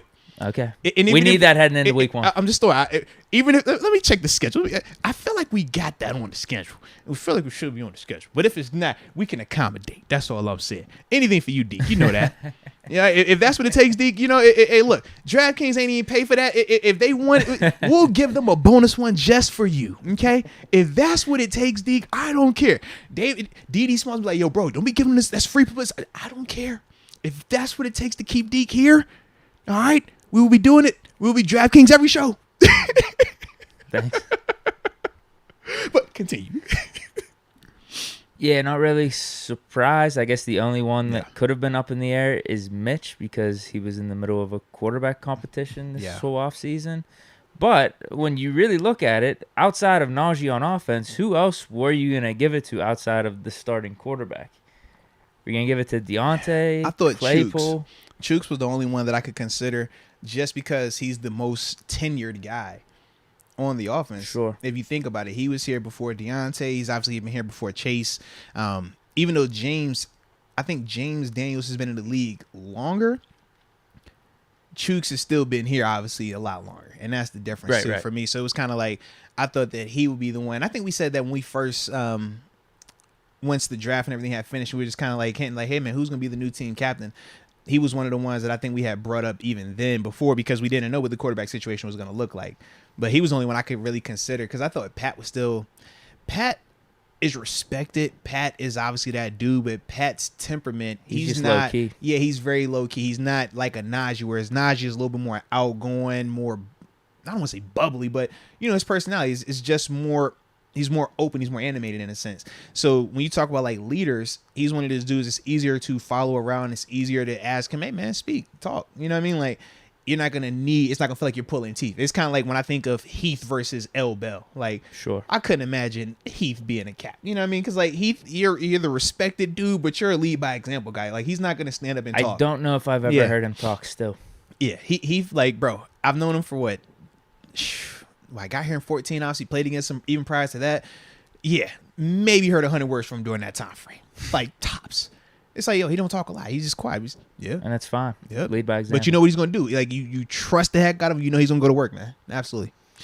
Yeah, so looking back, with how everything played out, can we be that surprised, though, that Mitch was named the captain? Because you're even seeing some of these articles pop up around, like, you're hearing Pat, Najee, a couple of the offensive players saying, like, yeah, I mean, we've been ride or die with Mitch. Even Cam Hayward gave a second stamp of approval for Mitch just recently, but he gave one a couple months ago, right? He's like, yeah, I think we're rolling with Mitch. Well, it's a quarterback competition, but Mitch is the guy right now. And you remember Mitch had support early on as well, even prior to the draft when people were down in Florida working with him and stuff like that. They came back and it was raving about him, like, yo, this dude throws a really nice ball, like tight spiral, like he does all these things that you want.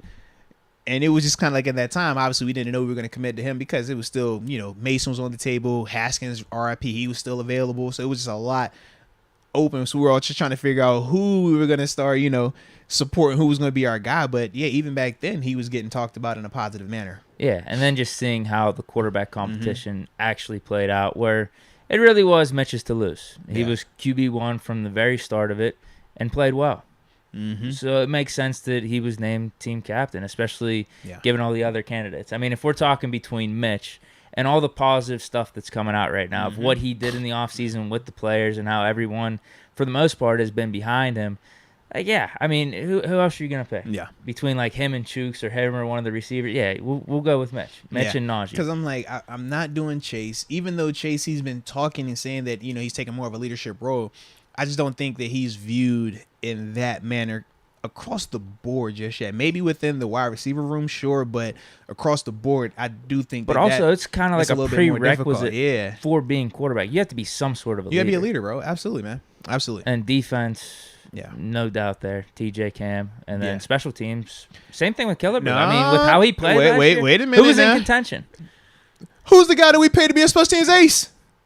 Yeah, but Killebrew was the special teams ace last year. Now it's he was supposed to be. Man, we paid Derek White to be special teams ace. I thought Derek White was that. I thought he was because it was Rosie Nix before it was. Who was Tyler it last year? Was it Watt? Was it Derek? I think it was Watt. Yeah, it might have been Killebrew. I don't know who it was. I thought it was Watt last year, bro. It might have been. It might have been. I don't know. Check it. Okay, I We got will. time, yeah. But I thought it for was this him. season, Yeah. Killebrew makes 100% sense. Nah, I He was agree, our though. special teams I would ace agree. last year. I definitely He was would on the agree. money. No, 100%. I would agree with that, man. Killebrew, I mean, he's available, productive. Yeah.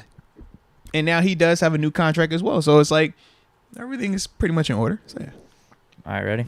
Mm-hmm. These are the 2022 ones that are popping up. Just pull up Nope, 2021. I got Try it. to be okay. I got it. Yeah, I had to go down on the Google search. So you're saying Derek Watt? I thought it was him, right? Is he the other one? Who was the captains? Or was it Boz? It was Derek Watt. Okay, yeah. Oh, so they don't do every year where it's two guys. Mm-mm. Last year was only one apiece, offense, defense, and Yeah. special teams. Well, it's not. Ben, Cam, so, and Derek Watt. No, the way it works is not a select number. It's based 2020, it on was votes. two apiece. It's based on votes. So it's been years where we've come in and we know, hey, 7's our guy on offense. This guy's it on defense. Right. Then it's times where it's like, man, I don't want to follow this dude. Heath I'm Miller not did voting for him. get captain in 2010. Yeah, that's what I heard. But it's like, you kind of like, you pick and choose who you want. Because I think one year, who was the captains in 15? Willie Gay, Cam Hayward on defense, Big Ben on offense. That's what it was. So it was Ducey and Cam. Those, like, that's a prime example of it was no rhyme or reason. Yeah. For us, I know for me, it was like, man, we gravitated to Ducey in terms, and Will Gay, so I'm calling Ducey. That's what we call him on the town. I don't know if y'all know that. But we gravitated to him because for secondary, for coverage, that's the dude. He was the beacon of communication. He knew every check. He knew all the info. He was the fun dude to be around on and off the field. You saw he would celebrate on the game, how all of us respond to him. So for me, I was like, I'm voting for him. But then you had Cam, who was the elder statesman, or at that time he was still kind of young, but you knew who Cam was at that point in time, like his leadership. So it was like you still had people voting for him. But because it was so much and it was so split, so he's named them both. So it's never like it's only going to be 3 versus 5 versus whatever. It's just more so how the votes just lie. TJ got snubbed last year then. But you also have to remember last year, what was TJ doing? Oh, he had the contract situation too. So I wonder how that played That into makes it. sense. Yeah, it played into it. He probably wasn't around as much. He wasn't practicing, remember? He was doing the doing the Indian hold-in. and stand off to the side. But yeah. in terms of being a captain or a Right. leader, he couldn't really do that Yeah. if you're holding in. I would agree. You're not as I also think involved. of Minka. But Minka is also another quiet temperament guy, kind of how I think of Pat. So I wouldn't expect that. With TJ, even though like TJ has definitely opened up a lot more and come out of his shell a lot more, it's still a surprising to me when I see TJ being as vocal as he is at times, because he is super like just to himself, quiet. Like he's not going to be that rah-rah guy. But when you're kicking butt the way that he kicks butt, it's kind of like, bro, I don't care if you don't talk or not. You going to be the captain. Yeah. Yeah. Any of your takes? Yeah, so like I said, man, the two for me was just not, I don't want to call it like a full-on surprise with Mitch, but it was in a sense of just like, man, because we didn't know who QB1 was going to be officially, that they went ahead and named him as one of the captains. Like I said, When does this voting happen? So this voting happens, whenever they name the captains, probably happened like the day or two before. It's, Okay. Yeah, it's like recent. It's not something they do a while back and they they hold it hold 'em. off. Yeah, yeah. It's usually like we'll vote that morning, like with what's today, Wednesday. So if they came in there on Monday or whatever, because like I said, with the Labor Day holiday, he probably had them coming on Monday, off Tuesday, and then back to work regular Wednesday, called a bonus Monday. So they probably came in at that 8:30 meeting, right before Coach Thomas spoke. He's like, "Look, man, we're gonna vote for captains, offense, defense, special teams. Fill out your ballots, and then by the time we go out there for practice or for the walkthrough, he'll have like it all tallied up and say, hey, man, all right, got an announcement. We got X amount of captains this year, and these are the guys." Yeah. Does offense just vote offense? No, defense, you vote for everybody. defense? Everybody votes everybody. Yeah, because I think even though 7 was on offense, he's still our leader. So it's like whoever we're voting out there, like you're the representative of this team. Whether it's offense, defense, special teams, you're still representing all of us. So we got to rock with you like that. We got to feel like you're that type of leader. And we also want to make sure that you like a good player also. That does play into it. Because there's plenty of dudes that be our leaders, but they ain't like good on that level where it's like, bro, I'm not following you out there. Like, nah. Like you're a dope leader, but I'm not following you, bro. Nah. But like with those dudes, it's like, nah, man. Absolutely. So all that kind of goes into it. Yeah, I'm good with the captains. I don't think it's a make or break thing one way or another, because Tomlin even said this in his press conference. Yep. I think Najee came up to him and was like, what do I do now? Just keep being yourself. Yeah.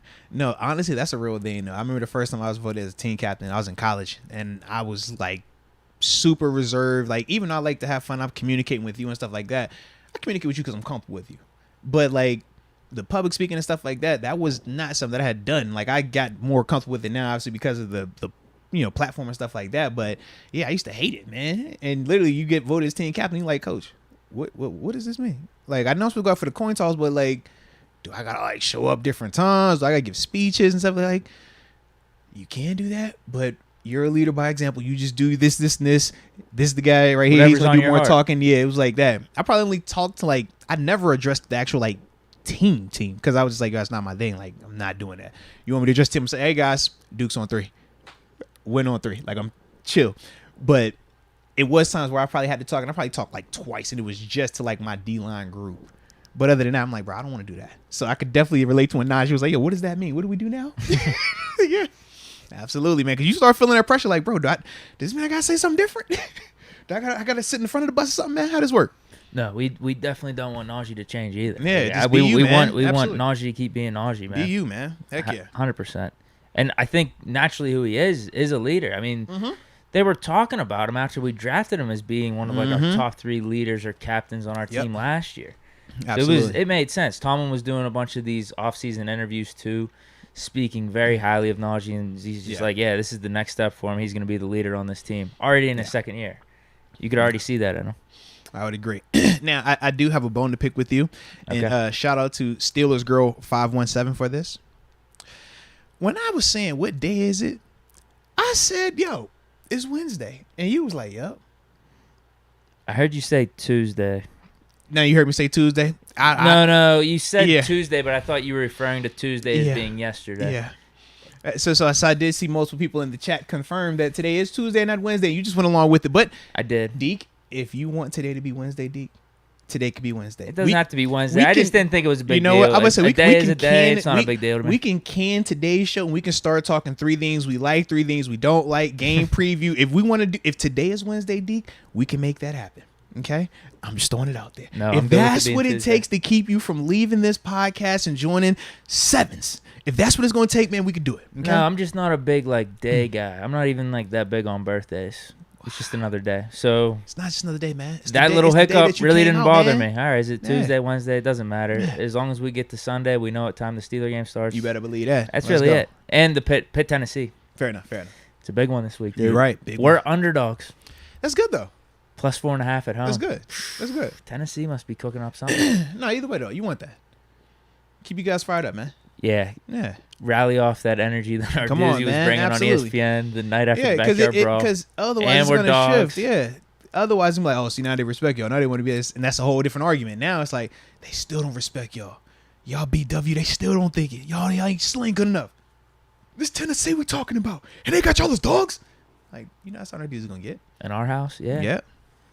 Okay, All right. I'm with you on that. So yeah, we're good on the team captains then. With that being said, let's tap back into those supers that we had screenshotted, and then from there we'll catch back up. Sound good? Sure.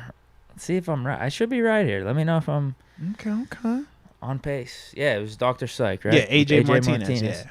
Says Dr. Psych is rolling into the chat in the future. I know him. He kind of wild, but he's fly. Okay. Shout out to Dr. Psych then. All right, we're excited to meet him. All right, heck yeah, man. Was USC win this Saturday a fluke or a glimpse? Oh yeah, your boy Jordan Addison had a tutty. 2. Yeah. 2. Yardage was down though, as I predicted. It's not gonna be the same. He's not gonna get fed. But he's gonna be way bigger of a name though, bro.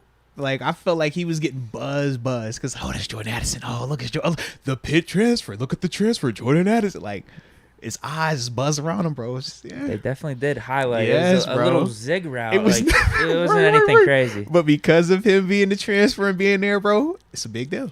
Was it a fluke or a glimpse? I think USC's gonna be good. Yeah, I do too. Lincoln Riley's a good coach. Yeah. Like they'll win. And they got good players out there too, man. Yeah, they'll be fine. Absolutely. But the JMU win, that's what you should be talking about. That was not a fluke. JMU, I don't know if y'all won. They won 44-7. We're FBS full time now, in case you guys didn't know. I'm going to keep talking smack while we're winning. So I think we got another week. We got Norfolk State this week. We had to go from like regular FBS to like that little, the week 2, one of them little games like that. Yeah. Yeah, so we got one of them coming up. So I'm going to be talking big boy trash again just ahead of time. Pitt's got a couple after Tennessee before we get into the ACC. It's Yeah. Oh, man. I don't even know who it is. Is it New Hampshire? But then the other one is Western Michigan. Away. Oh, no. Oh no. We know what happened last year against Western Michigan. That was at home. Oh no. So that one we can't be sitting down for. Maybe the new quarterback, who knows?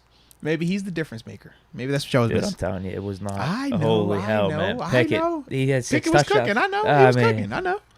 But you're saying I just like Pickett. I just like messing with you. Maybe you know you're saying Slovis could be a better the answer. He's a better overall leader. He's a better leader. The defense He's a better response leader. to Slovis Absolutely, may be man. better. His pregame speech is more fire. We'll find out. Young Rico. If after the season you still have questions at the quarterback position and a guy like Anthony Richardson is on the board who could be special, do you take him? No, Pickett's our guy, dude. Yeah, like I said, the only time I've seen the scenario where you draft a guy in the first round and then replace him the next year was my situation in Arizona with going from Josh Rosen under Steve Wilkes to when they fired Wilkes and then brought in Kingsbury. He wanted his guy, which is obviously Kyler. That's not probably the only time I've seen where it says like back-to-back years where it's like not 2 or 3 years, just back-to-back like that. Yeah, that'd be a lot. Barring like some type of like catastrophic injury or because even I'm trying to think of guys that look god awful as rookies, as QB or as first round drafted. They Trevor still Lawrence didn't get replaced. Year, Zach Wilson. They still didn't get replaced Justin after like 1 year. Yeah, like is Josh Rosen the only one that had that happen? Yeah. He's the only one I could think of. Regime but it was a whole changed. regime, yeah. Cardinals #1 pick. They could get who they wanted. Right, they changed the they changed the coach, like everything. So that was like the only one-off, and that was such an extreme even when that happened. Yeah. Yeah, I think the question is, would you do it? But, like, there's no way in hell the Steelers are. You don't draft the Pitt quarterback in the first round and just move off from him after 1 year. Yeah.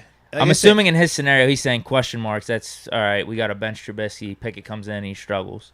But I don't think you're still sticking with Pickett. You would have to be god-awful for us to make that type of move without it being a regime change. Because even Rosen wasn't god-awful. Rosen was the victim of the regime change. It's like if you still had Wilkes out there, Rosen would have still been there. So unless we firing Coach T and having like this full-on switch, that's what I'm like. They're not going to do that. Yeah, glowingly about Pickett. Yeah, he was the first quarterback that was off the board in the first round. We took him. Yeah, so for me, I'm with you on that one, man. I personally would not, even though I'm sure like we can play that conversation about multiple players and positions, right? But when it comes to the quarterback, man, you drafted in the first round. I need to at least see 2 years. Now, after 2 years, you could be convinced, like, yo, man, this ain't it. And that's a different conversation. But, yeah, to just move on from the dude, and he's not even going to be starting week 1. I'm like, man, so we're going to look at him in 16 games then, 16 or fewer games and make this evaluation just based on however many weeks Mitch is the starter. Yeah. No, and I think he will be either or. I think we're going to be fine at quarterback. But if, like, Pickett came mid-season, I have a really strong feeling it's not going to be a disaster. Could there be some growing pains? Right. Dude, what we saw in the preseason, that accuracy, that's going to translate. Yeah, I'm just saying, like you said, first-round quarterbacks get replaced, but not after one season. That's all. Yeah, for sure. All right, Tristan Love. Sutton and Witherspoon are listed as the outside corners with Millette as the nickel. What are your thoughts?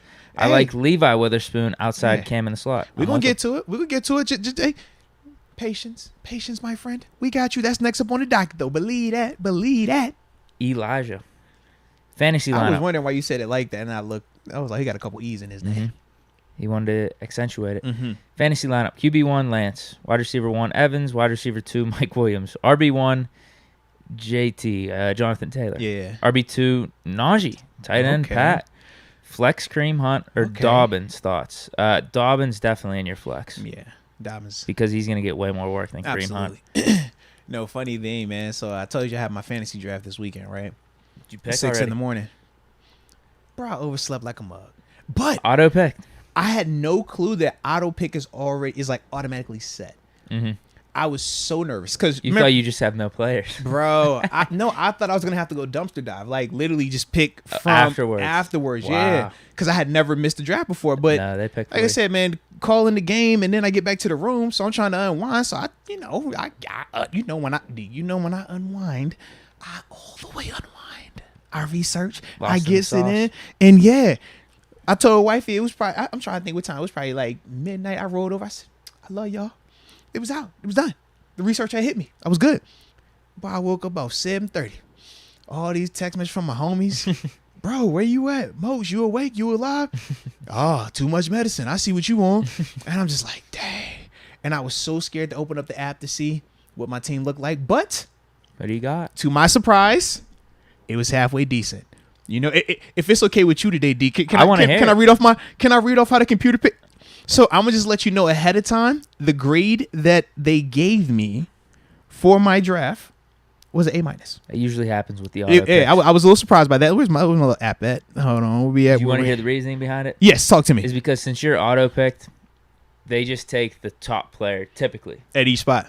Yeah, at each spot. So like they'll be reasonable on. All right, if you already have 2 receivers, they'll take the top running back there. Okay. But whenever you're using, you don't pay as much attention to the rankings. It's because you can have somebody that you feel good about. Yeah, it's like, okay, if there's this group of 20 players, I'm picking now, who's going to be available in the next round? Who do I really want? Yeah. Like, will I go 10 spots down to make sure I really get this receiver in case he's not going to be available? Versus getting whoever. So that's why okay. all the time, I don't know if you're doing on Yahoo, ESPN, but they always reward the teams that auto pick really good after the draft with a good grade. For sure. So because you have a lot of the players that they have ranked at the high. Okay. On one team. So I did have I went with Yahoo. That's the app we've been using. Yahoo's a good one. That's one we've been using for the past couple years now. Shout out to the homies. All right. And as y'all already know, my name is Winners Only 5552. Had to throw that in there. Y'all know that. Nice. All right. Because all I do is win, you know. And I like my numbers 5552, you know. Keep a little balance in that. Makes sense. You know. But are you ready for my squad? Absolutely. All right, here we go. Some might call this a God squad. Starting at quarterback, Joe Burrow, Cincinnati Bengals. Interesting situation I have on my hands week 1. At wide receiver, gotta set him. Justin Jefferson.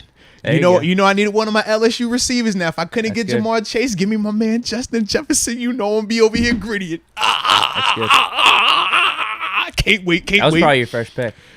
I hope it was. I think it was. I don't know how to I probably would go back and he's look. ranked in the top 10. I'm okay, sure. Yeah. But I was definitely hyped about that. Next up, wide receiver 2, Michael Pittman Jr. with the Colts. Okay. All right. I gotta hear these. Your running backs better be good. Just listen. Just wait. At RB1 or 2, because I got 2 RBs in the starting lineup, I have Leonard Fournette. Okay.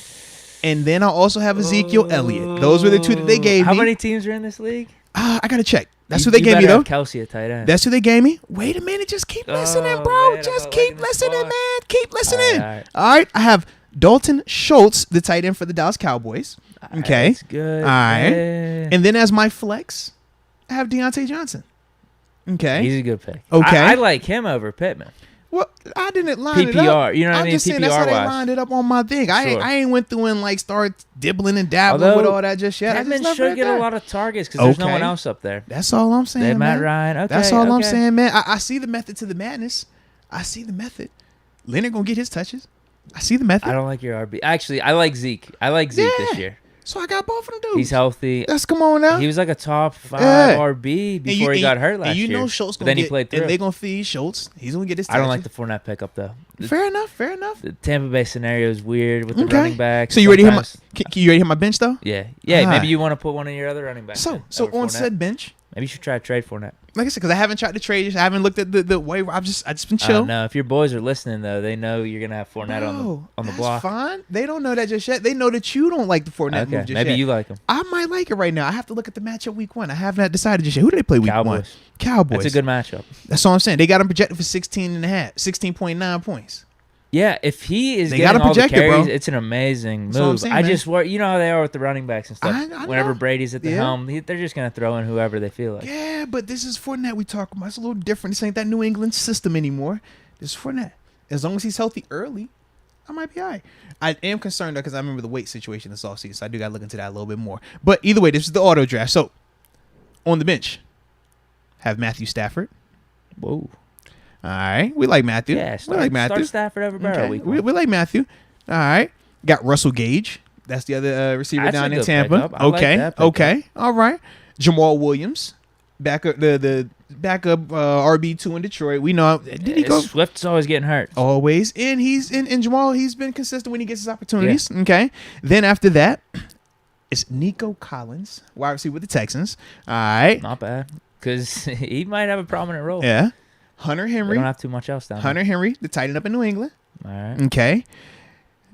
Then for my kicker, Justin Tucker. Okay. I think I'm all right. See, that's definitely what happened. Your auto draft took probably the first kicker. I like that kicker. I'm cool with that kicker. You know, I draft kickers. If it ain't Boz, it was Tyler Bass. So you know, if I got Tucker, I'm not tripping on that. Sure. But I am going to have to make adjustments because they have me with 2 defenses, and I don't need 2 defenses. They have me with the Niners and the Patriots. I'm like, bro, I don't need both of these defenses. Yeah. Ooh, who you going with? I'll probably go with Niners. Yeah. I'm going Niners. Yeah, absolutely. Patriots look like a dumpster fire right now. But that's something that the auto draft I'm like, why would you take 2 I don't need 2 defenses, bro. I'm good on that. Yeah. But like I said, it didn't kill me. How many teams? All right, let me check. Let me see. That's 12 plus. That's all right. So let's see. We got 1, 2, 3, 4, 5, 6, 14, 7, 8, 14, 9, 10, 11. We got 12. Okay. 12 that's total. Not too shabby. So I'm all right. I'm not the biggest fan of the squad. Fair enough, but it's not the worst squad either. Is that what you're telling me? No, I like if it was me, because you got 2 solid QBs. Yeah. I'm gonna move one of them. I feel like it. If you're not getting, this is all like strictly fan. Like if you're not gonna get one of the top guys, I'd wait till the very end and get like a Kirk Cousins. That, yeah. So, if I was awake for the draft, that was all of my strategy. Yeah, I would just load it up on like the receiver, draft. running back, and just hope one of them hits and goes off. Yeah, you know what I mean. Like absolutely. Have 3 or 4 sick receivers, 3 or 4 running backs that all you feel are gonna have a chance to get a decent amount of opportunities, and you're just hoping one or 2 of them clicks, and you could be starting 2 top 10 guys at receiver, 2 top 10 guys at running back. I would agree throughout the season because the quarterback. You can roll with Kirk Cousins, man. As much as I don't like him, he's a good fantasy quarterback. He's going to put up the stats. You know the type of quarterbacks that I was used to running with for my rosters. I was a Josh Allen. I was a Lamar Jackson guy. Those are both good fantasy quarterbacks. I want those type. That's what I'm used to. Yeah. This is going to be new for me with the Joe Burrow. I like Joe, though. You know I like Joe. I can work with Joe. Stafford's a good backup. That's what I'm saying. Yeah, I might start Stafford. The thing week that 1, sucks, though, like if that was a 2 quarterback lead, you'd be golden. Yeah. But like, man, you can only start 1. That's why. It's all right though. It's all right. Yeah. It's an opportunity there. I'm just being real with you. I think your team's all right, but see, that's my thing. This is week 1. You didn't pick it either, too. You would have had a different strategy. I ain't picked my team, and we all can agree with this. And sometimes it's all about the waiver wire. I'm about to say yes. That's what I've learned throughout my couple of years of fantasy. Week 1 does not matter the same way when you talk about late in the year and you need, okay, this guy that I thought was going to be my guy is not my guy anymore. Yep. Yeah, what is that like? Because if it was me, I wouldn't have took Zeke. Because I told you, I've had great success with Zeke, but I've also been burned by Zeke. You got Tony Pollard you got to worry about. Yeah. So I personally wouldn't have took Zeke, but it did for me. So, yeah, that part is a little bit different, but we make it cook, though. I think Zeke might be all right this year. Yeah, we're going to make it cook. Black and Martyr giving us some support. Thank you for that. Shout out to you, homie. All right, you already know that, baby. Fish Momentum. Can't wait for Big Ben's Hall of Fame ceremony. Mm-hmm. He's already got his mind on it. 2027. There it is. Young Poppy Bonito, pick one. Mason Rudolph or Landry Jones? Didn't we talk? Mason. Yeah, you're Mason. I'm Landry because Landry the homie. Yeah. Nothing against Mason, but Landry has personally got me out of stadiums. Yes. Elijah Boykin. If they cross Deke, Deke it up. There it is. More supporters. Our fans ain't messing around. AJ Martinez, yes, you figured out the third person nonsense. Thanks, Deke. So he likes talking in third person. It's one of his things. But AJ live like that, man. Hey. Man. Anthony Sixto, for Deke, choose one. Pickett wins 4 Super Bowls and surpasses Ben as your favorite, or Steelers retire number 7 for the entire NFL. First one. 4 Super Bowls. Don't ask him it again. You heard what that man said. Don't you question about 7 like that, man. Why y'all keep putting 7 in his... He don't need any more where he's got to decide between something and 7, all right? We don't want to do that today. Well, I was going to say for his first option, Pickett winning 4 Super Bowls surpasses Ben. I don't think anyone's surpassing him as like my favorite quarterback. No, of course not, because he's the greatest quarterback of all time. Right. I mean, I would... How could you surpass the GOAT? How could you surpass the GOAT? This is not just the GOAT in football. This is the GOAT in life, okay? Yeah.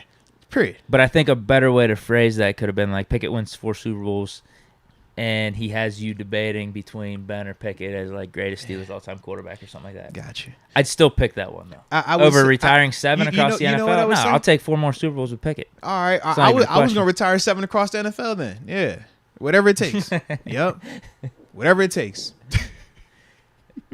7 for Ben. 7 not for like Elway. Who would be another 7? Vic. Vic would You be know the that's mix. because that's who we call 7. It's really that. It's just them 3. Those are the 3. Those are the 3. 100%. Those are the 3. 7. Elway, Ben, and Vic. Those are the 3 that I think of. I can't really think of anything else or anyone else. Nah.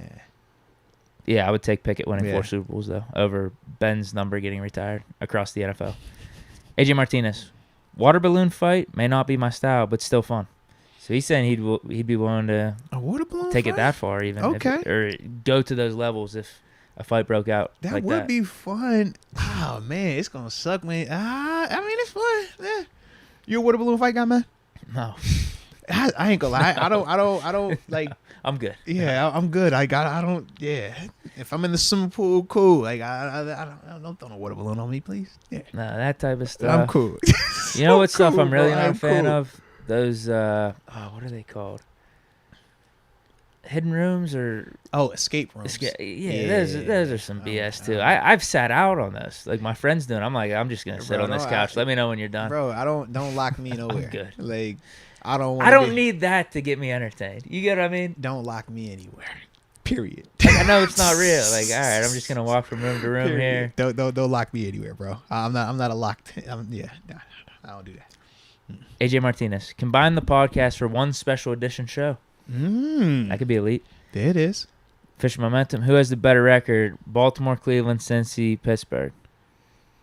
That'll be Whoa, for we'll get to that show. correct? Yeah. You trying to jump Division the gun? winners, Sheesh. Hey, you try to jump the gun right there, man. Fish momentum. Yeah. Deke's band versus Ambition and Radio Tokyo. Hashtag Pretty Ricky. Deke's band is gonna win because Deke has the most exceptional band ever.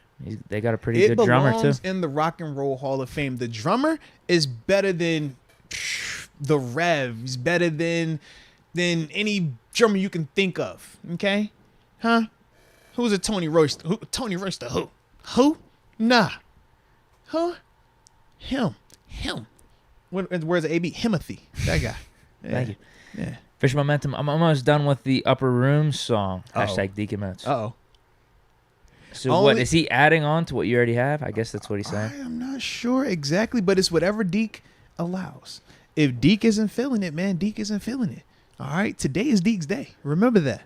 Well, Deke, did I tell you how like I just think your judgment is always the best, bro. thanks, man. Yeah, man. I just never seen a person that could just weigh pros and cons as fast and as efficient as you do, man.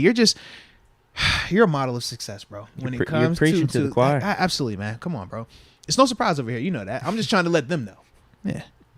Fish momentum says call 1-800-GAMBLER versus put that ish on. Oh. That's actually a tough one. That actually is, yeah. Because those are both bridges, too. They're not full songs. No. Yeah, it's just a bridge. They're catchy parts that get people going. They are. People respond to them differently as well, man. Because one has like a visual, one is like the mystery. You know? Right. What's going on behind the camera. I'm going to say a tie for now. Fair enough. You know what? I like that idea as well. I'll tie it up as well. Fish momentum. Win for Big Ben. Do it for Haskins. Prayers up. There it Hashtag is. 7th trophy. There it is. Let's go. All right. Let's see if my chat's in the right spot here. Oh, it definitely is. We're good. All right. We got a couple more, right? A few more. Yeah. Maybe 4 or 5 more. Fish momentum. Johnson questionable for week 1. Shoulder.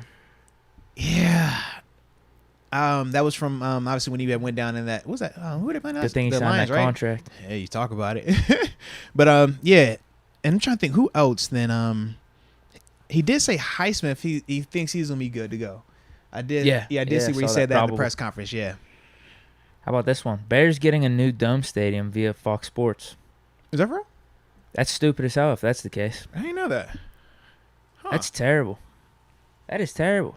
Yeah. That's what you equate to Chicago. Winter football. It is funny though how we. Like I think we'd riot here if we got a dome stadium. No, that's the truth. But it's funny. It's like the teams that don't need domes have domes, and the teams that Right. should have domes Yeah, don't New have Orleans. domes. Like, Maybe New Orleans because of the rain. I don't know how, but it's bro, good weather. it's rain. What are we talking about? It's It's good like it's weather. like AZ was always hot in AZ. It's like I hear you on that, but man, it's freezing over here. Yeah. Minnesota, they recently got a dome. Yeah.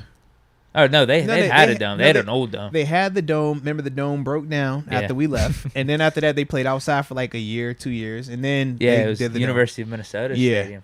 That's when the dudes were getting frostbite in that playoff game. Yep. Yeah. Kicker missed it at the Mhm. end. Yeah. All right, who else has? I'm just trying to think. Like Seattle could maybe. I don't know. They could use it though. I'm thinking of rain again though. Yeah, it's just rain. When I think of dome, I'm like Green Bay, Buffalo, New England. We don't want Detroit domes. already has one. We don't want domes, though. Pittsburgh. Like I'm thinking of like all these like where it gets like cold like that. Philly.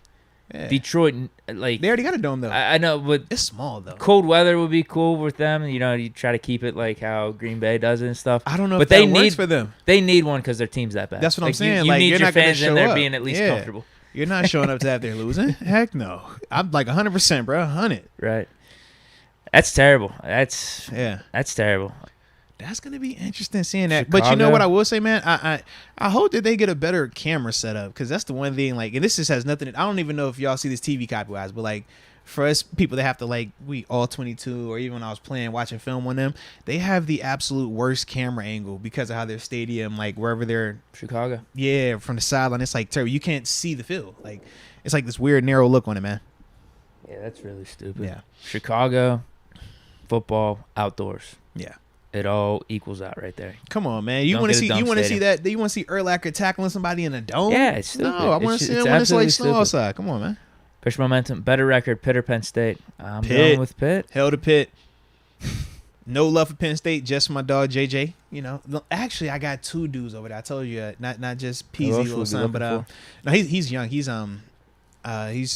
they haven't redshirted him just yet, but it'll be like that type of situation. But it's a young safety, young Kevin Winston, man. Played with his.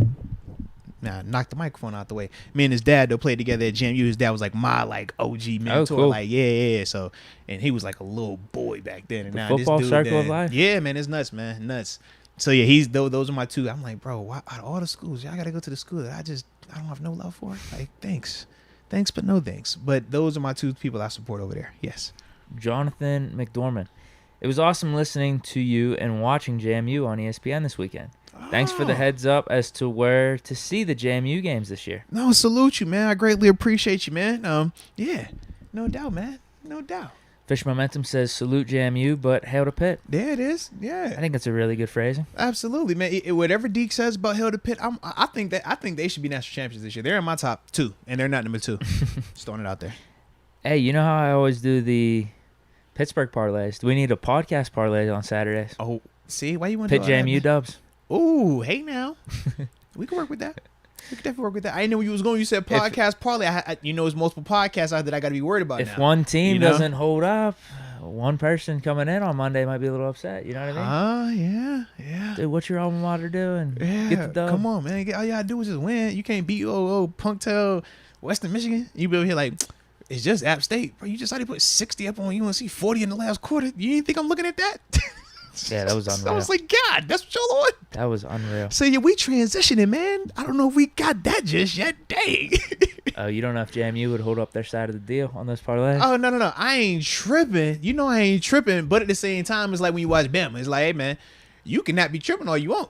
It's still Bama over there, you know? So we cannot be tripping all we want. They still drop 40 and a quarter. UNC is supposed to be decent this year, Exactly. See, we dropped the hards and it's like, oh, it's Middle Tennessee. You know, it just hit a little different. It's like, it's cool. But, hey, yo. I was on the road, too, You right? know, no. They came to us. No, I'm talking about the App State Yeah, the game. App State was on the road. Yeah. Yeah, that's something I'm like, that's a little different. Just saying. Fish Momentum. Y'all pull up to Geneva football, October 24th, 7 p.m., home game. Uh-oh. Deke out here in these streets. 10/24. What day is that? That's a Monday. Is that? I think it's a Monday because Huh. I know 10/22 is a Saturday. Pretty sure. Yeah, because Halloween is on a Monday. Yeah, that'd be no. So that was probably no, because if Halloween's on a Monday and that's the no, that's 7 days. Yeah. I could be wrong, but Okay, because I know Halloween is definitely on a Monday this year. I do Geneva know that. football, October 24th, 7 p.m.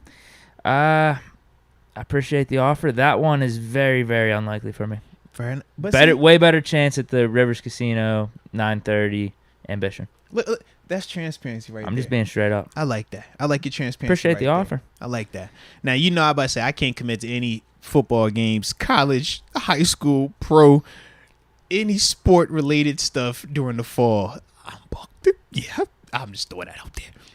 Fish Momentum has a couple more. Says, Moats, The Lion King 2 live action is coming soon. Uh-oh. Hashtag BP. Bro, because that first one was dope, bro. Yeah. But I'm still like torn with the whole like when they make the cartoons like the Oh no, real, that Lion King one was sick. Yeah, it was dope. That was but awesome. like I said, I'm still like torn of like I think I saw the how much Aladdin I one like too. those. That one was good. See, I didn't watch the Aladdin one. I'm not gonna. I'm, Didn't they make a Jungle Book one too? Yeah. I never didn't watch saw that that one one. either. That got good ratings on Rotten Tomatoes. I remember that was a while ago. Yeah, for I think me, that was man, the first that's one that started. Yeah, for me though, man, I like my OG cartoons, man. Yeah. Keep my Lion King as Lion King cartoon. I like Mufasa sounding a certain way. I like, all my people sounding and looking a certain way. Because that Lion Mufasa King, they look way real different. Yeah, and Scarlet, like, bro, them look like lions. I thought I was watching. Or no, like, that's what I'm talking about. Scar, right? He looked way different. It looked like Animal Planet. I thought I was in the safari. I don't want to be in the safari. I want it to be animated. That was like, oh, we're on the prairie. Look at that lion over there. Eyeing the gazelle. Like, I don't want that. No. Fish Momentum. If you stay, I'll gift you and Moats Welch's Insider. I guess he's talking about that Geneva game. Oh, hey now. Is he talking about that, or is he talking about staying for the podcast and not leaving this podcast?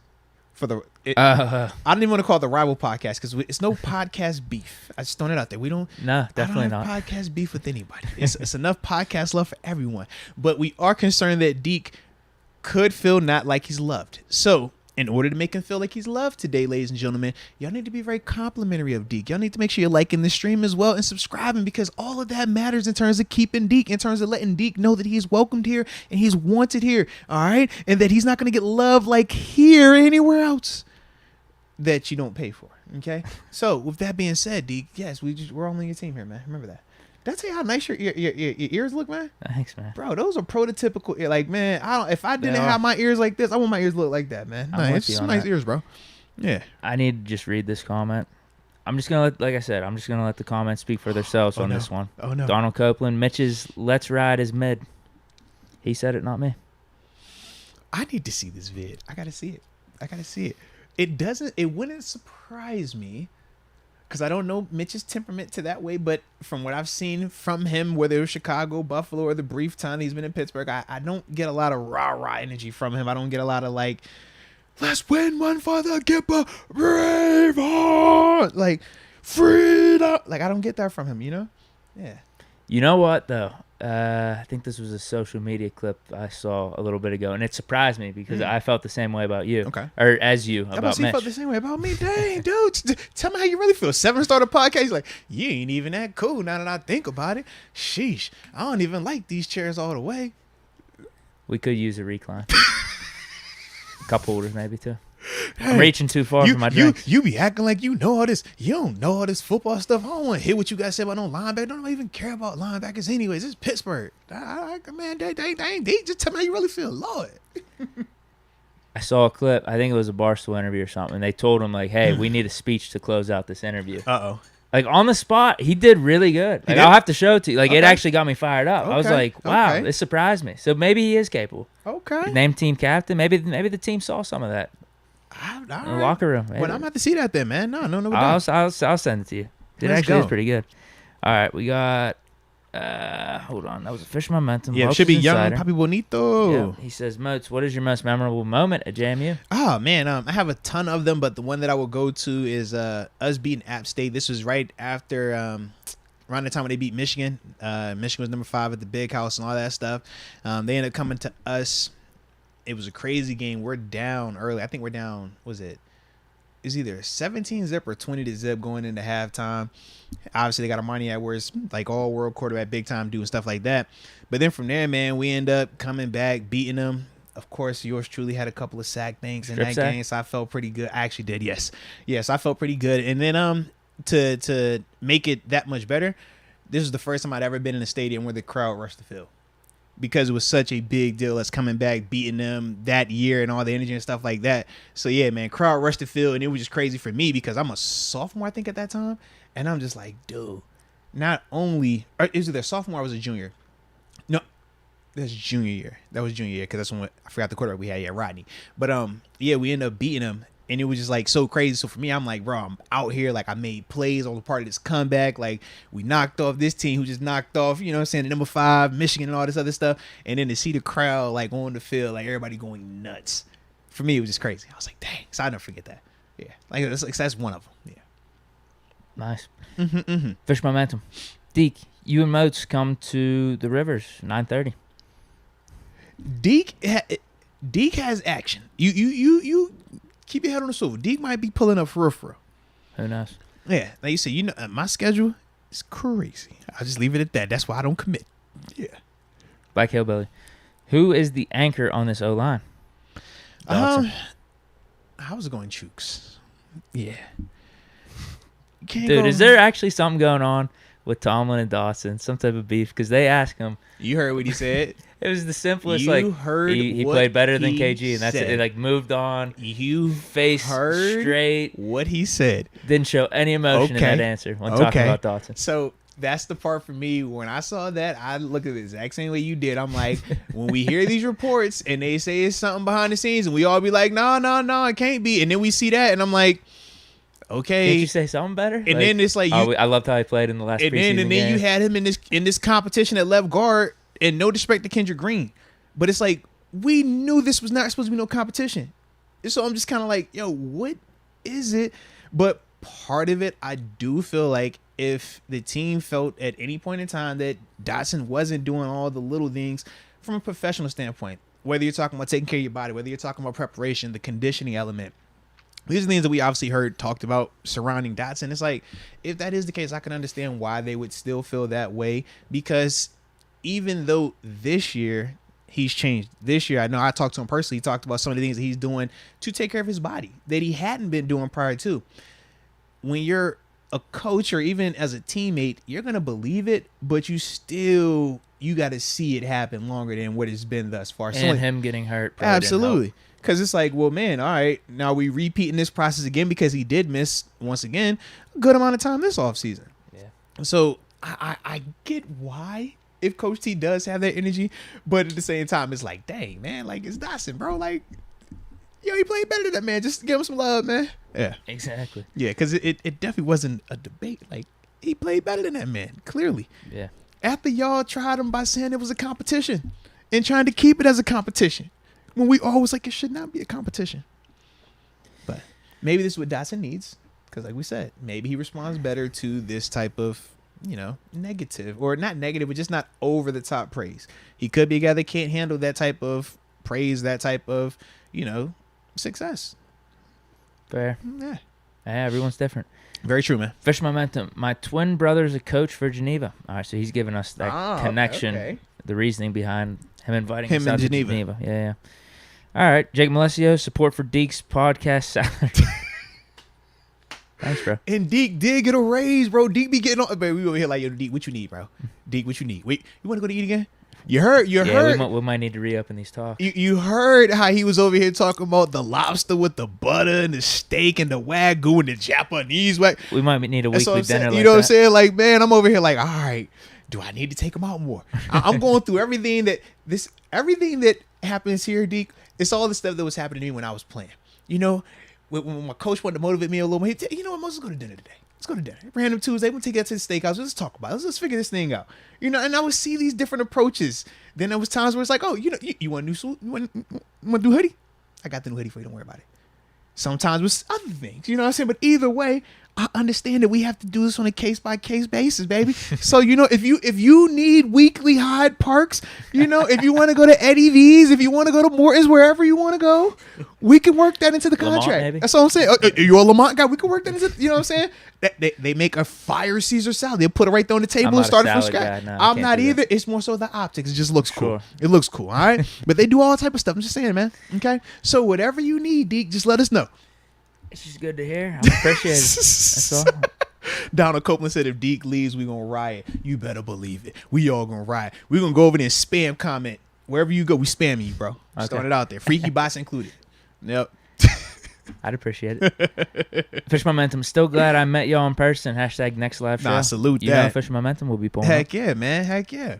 And that is something, man, that I keep looking, man. We getting some. It's just a lot that goes into the lives. That's all. There's a lot that goes into these lives, man. Come on here. Deke, But we it's definitely love something I you. want to do again, though. Best podcast in the game, for real. Appreciate you. Thank you. No. We appreciate you, Deke. I appreciate everyone. No, but we appreciate you.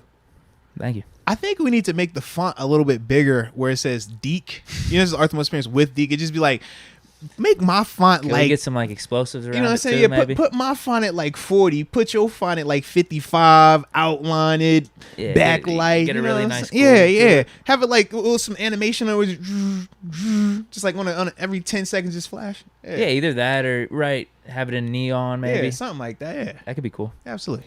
AJ Martinez, Deke must stay. Deke must stay. Ho Deke, ho ho ho, Mr. Deke Diggler. Is that a song? I don't know, but it could be whatever you want it to be. I don't want that to be a song. Let's just make it a supportive comment. All right. That's how I take it. All right. Come on, here. No disrespect. KG could be the next Mike Adams. Yeah? Yeah, but also remember, man, Mike, he kind of got jacked up injury-wise. I know he got stabbed the one time, and then when he finally was putting together a good offseason, that's when he had the back surgery, and then that whole thing derailed the rest of it. Just give him a little back. I don't know if all that was – I know the stab part was available. I know but the back part, the injury part, they didn't release all that info until after he was gone. I'm just like, bro, y'all really did that man publicly not the best, you know? But I digress. Fish Momentum. I need to be a special guest, Moats and Deke. # live. He wants to be a live guest. Oh. Next time we do something out and about in public. You don't talk to me. You gotta talk to him, okay? And don't push his button today. All right, we need Deke happy today. We don't need Deke thinking about anybody else getting a microphone here because you know how it starts. First you the guest, and then you gonna be looking at Deke like, Deke, you called in sick today. Oh, I'm gonna come in here and replace Deke on that day, and then before you know, you gonna be trying to tell Deke he can't be here no more, and then Deke gonna leave, and then we're gonna have a little situation. That's all. That is something I don't do, though. It's slippery slope, man. Never call and say. Don't jinx it, but yeah. Yeah, You know? fair. Don't jinx it. We've had some situations, and we've had alternative methods of how we worked True. around it, but yeah, man. True. Yeah. I remember that one time where you had that little thing, remember with you, and you had to go to the little clinic? Pink eye. Nah, the other one. What else? It was happened dripping, here? want the auto. It was. What is going on here? Is this a made up story? This actually happened? I don't know about I this at all. mean, you remember this? You remember that one? It was like No. 2 years ago, bro. This is definitely a made up story. Is it? You what really is don't going remember on? this? I don't know what you're 2 talking years about. ago. He was like, "Yo, it was burning." We went to the bathroom. Ah, come on. Come on. No, the pink eye one did happen, though. No, that did happen. That definitely powered happened. through. Yes, you did, like a soldier, bro. Yeah, because we had the AZ That was trip. crazy. Yeah, it was like all back to back how it was happening and stuff, man. Yeah, That was a terrible time to have pink eye Yeah. out on the AZ Yeah. trip. Terrible. yeah, that was nuts, bro. That was nuts. But everything worked out, man. 'Cause it was hot. It Yeah. just, I had to fly. I'm glad you It had was your terrible. little situation. Yeah, you was over there, dog. I was good for the game. I Yeah. think it pretty much cleared up Saturday, Sunday. Yeah, because for you the was on game. the back end of it by the time you went. Yeah, that was funny. Yeah. All right. Is that it? No, we have. I think there's one more. No, that's it. That's it for No. the super chats. We're caught up. Yeah, for the super. Yeah. Good We're call. Good caught call. up. Yep. So now we talk a little bit of the depth chart. So let's start with the most important one. We finally have who our QB1 is, Mitch Trubisky. And yesterday, all of us were very surprised when the rest of the quarterback depth chart was released. It initially said Mitch Trubisky was QB1, Mason Rudolph was QB2, and Kenny Pickett was QB3. So as you could imagine, I was kind of surprised. Deke was surprised. A lot of us were surprised. As y'all seen media-wise, nationally, locally, everybody was like, "Oh, what?" Bro, I was at a meeting this morning. I'm in the lobby, and the waitress, or the reception, she's like, "Yo, like we gotta talk. Like, what's up with the Kenny at 3?" Like, I'm like, "Bro, I don't know. I don't have the answer." I was shocked. Yeah. Then we get said press conference today, and it was casually blown off as a clerical error, copy and paste. Do you buy it? Honestly, I do not buy it. Wow. Conspiracy modes. And the reason why I don't buy it is because I know Coach Tom. He's an attention to detail guy, and you're going to tell me you copy and paste the most important position group on the team, the one that's going to get the most reactions, the most eyes on, the one that we've been talking about in a popping it on competition. the internet, though, right? So you have Jalen Warren as RB2. That wasn't a clerical error. You had Cam Sutton listed as the starting corner outside. That wasn't an error. All these other important switches were here with no other issues, but at the most important spot, the one that's had all the eyes on this whole offseason, the one that we knew, hey, I'm not going to overanalyze, I'm not going to underreact. That's the one that you just casually copied and paste?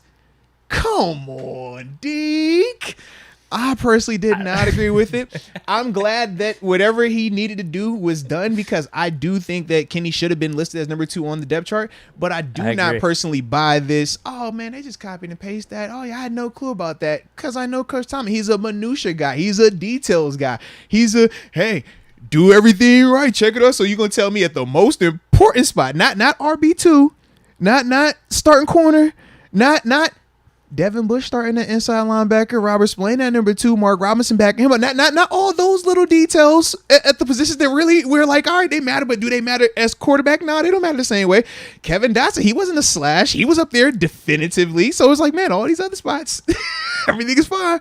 So yeah, man, I don't know.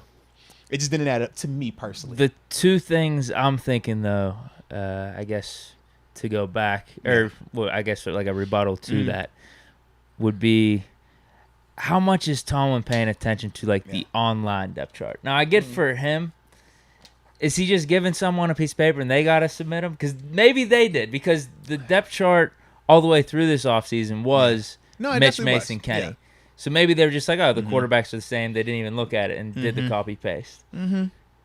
Are you saying Tomlin's the one copying and pasting? I left it alone. I said if that's it, because I love Coach T. That's my guy. And I would never go to that point of trying to prove a point to knock him off, knock his word off. Tomlin's entering in the information on Steelers.com. If that's the reasoning that he wanted to give us, if that's the reason he wanted to give us, Deke, I've known this man for a long time, Deke.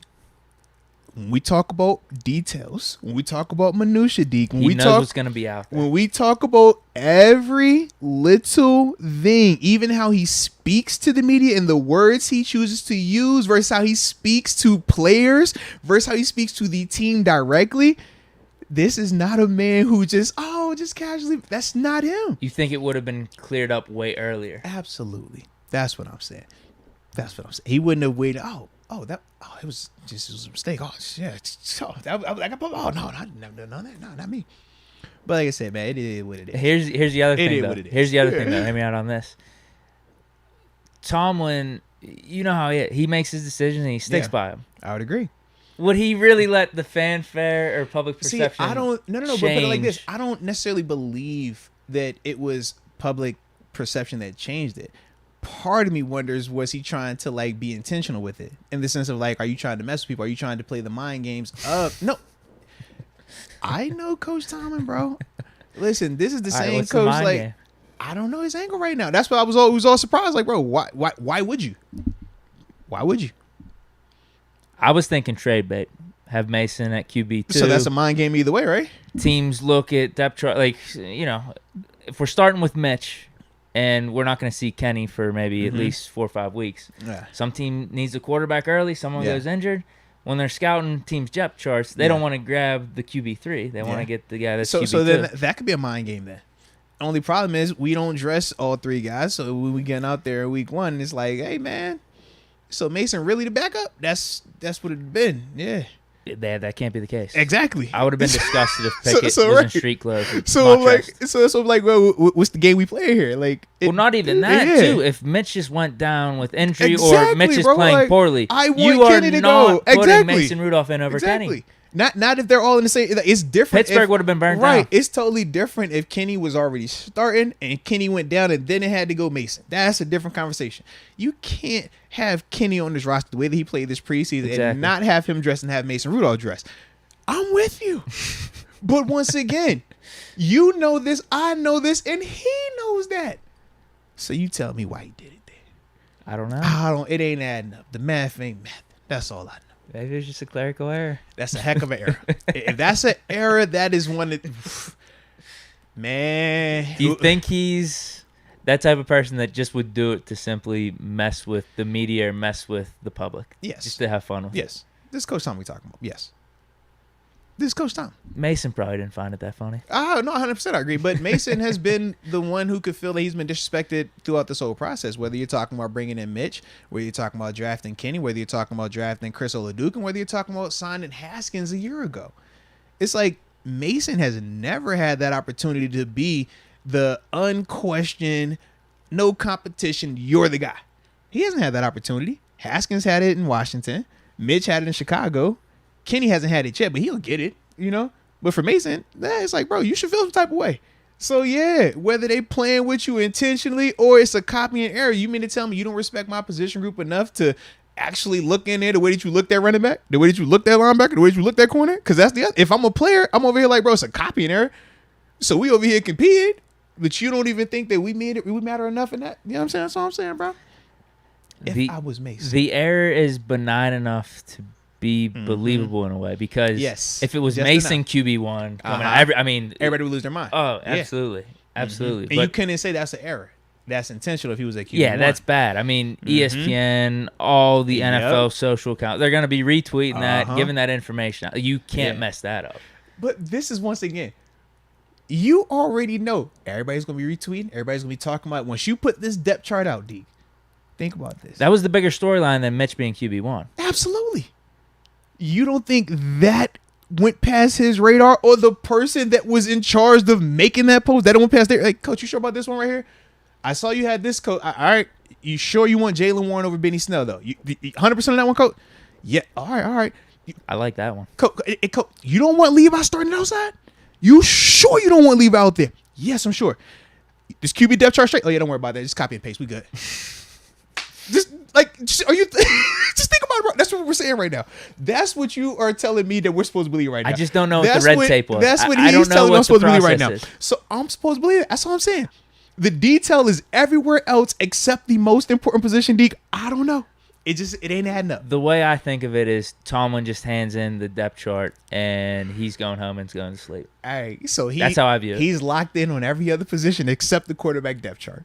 No, his is right. I think it was the person whoever he gave it to messed it up. Yeah, inputting it to the computer, they messed up. That's what I'm thinking. And he was already home, and I'll deal with it tomorrow. That's how I view it. But you're talking about all the attention to detail that it would have been switched way sooner when it was first out there. If that was the mistake, that's all. So you're saying it was Tomlin messing it up? I ain't gonna say who it is. I'm gonna leave it alone. All I know is it ain't adding up, because you ain't gonna tell me this is a copy and paste situation for the most important position, but RB2, cornerback, the linebacker depth chart, shoot, all these other positions got varied details of who's backing up who, which side of it, and everything. That's all. Right, the players that got cut aren't there. Yeah. So where's this copy? Where was Chris Oladukin? We just copy and paste it, right? Why ain't Oladukin listed at 4? Oh. You right. It's copy and paste. Could have just been. You're right. Could have just been done on like spreadsheets where you're just taking. You're right. Those 3 in that row, and you're leaving Oladukin out when you're doing the copy. That's what it was. That might have been it. That's what it was. Okay. That might have been, because that was the order of those 3 cells in the spreadsheet. Yeah. All that. Copy. You don't have to worry about Oladukin. But it's still that order of Trubisky, Rudolph, Pickett. And you don't double check your work. It happens, I guess. Either way, it's all love, though.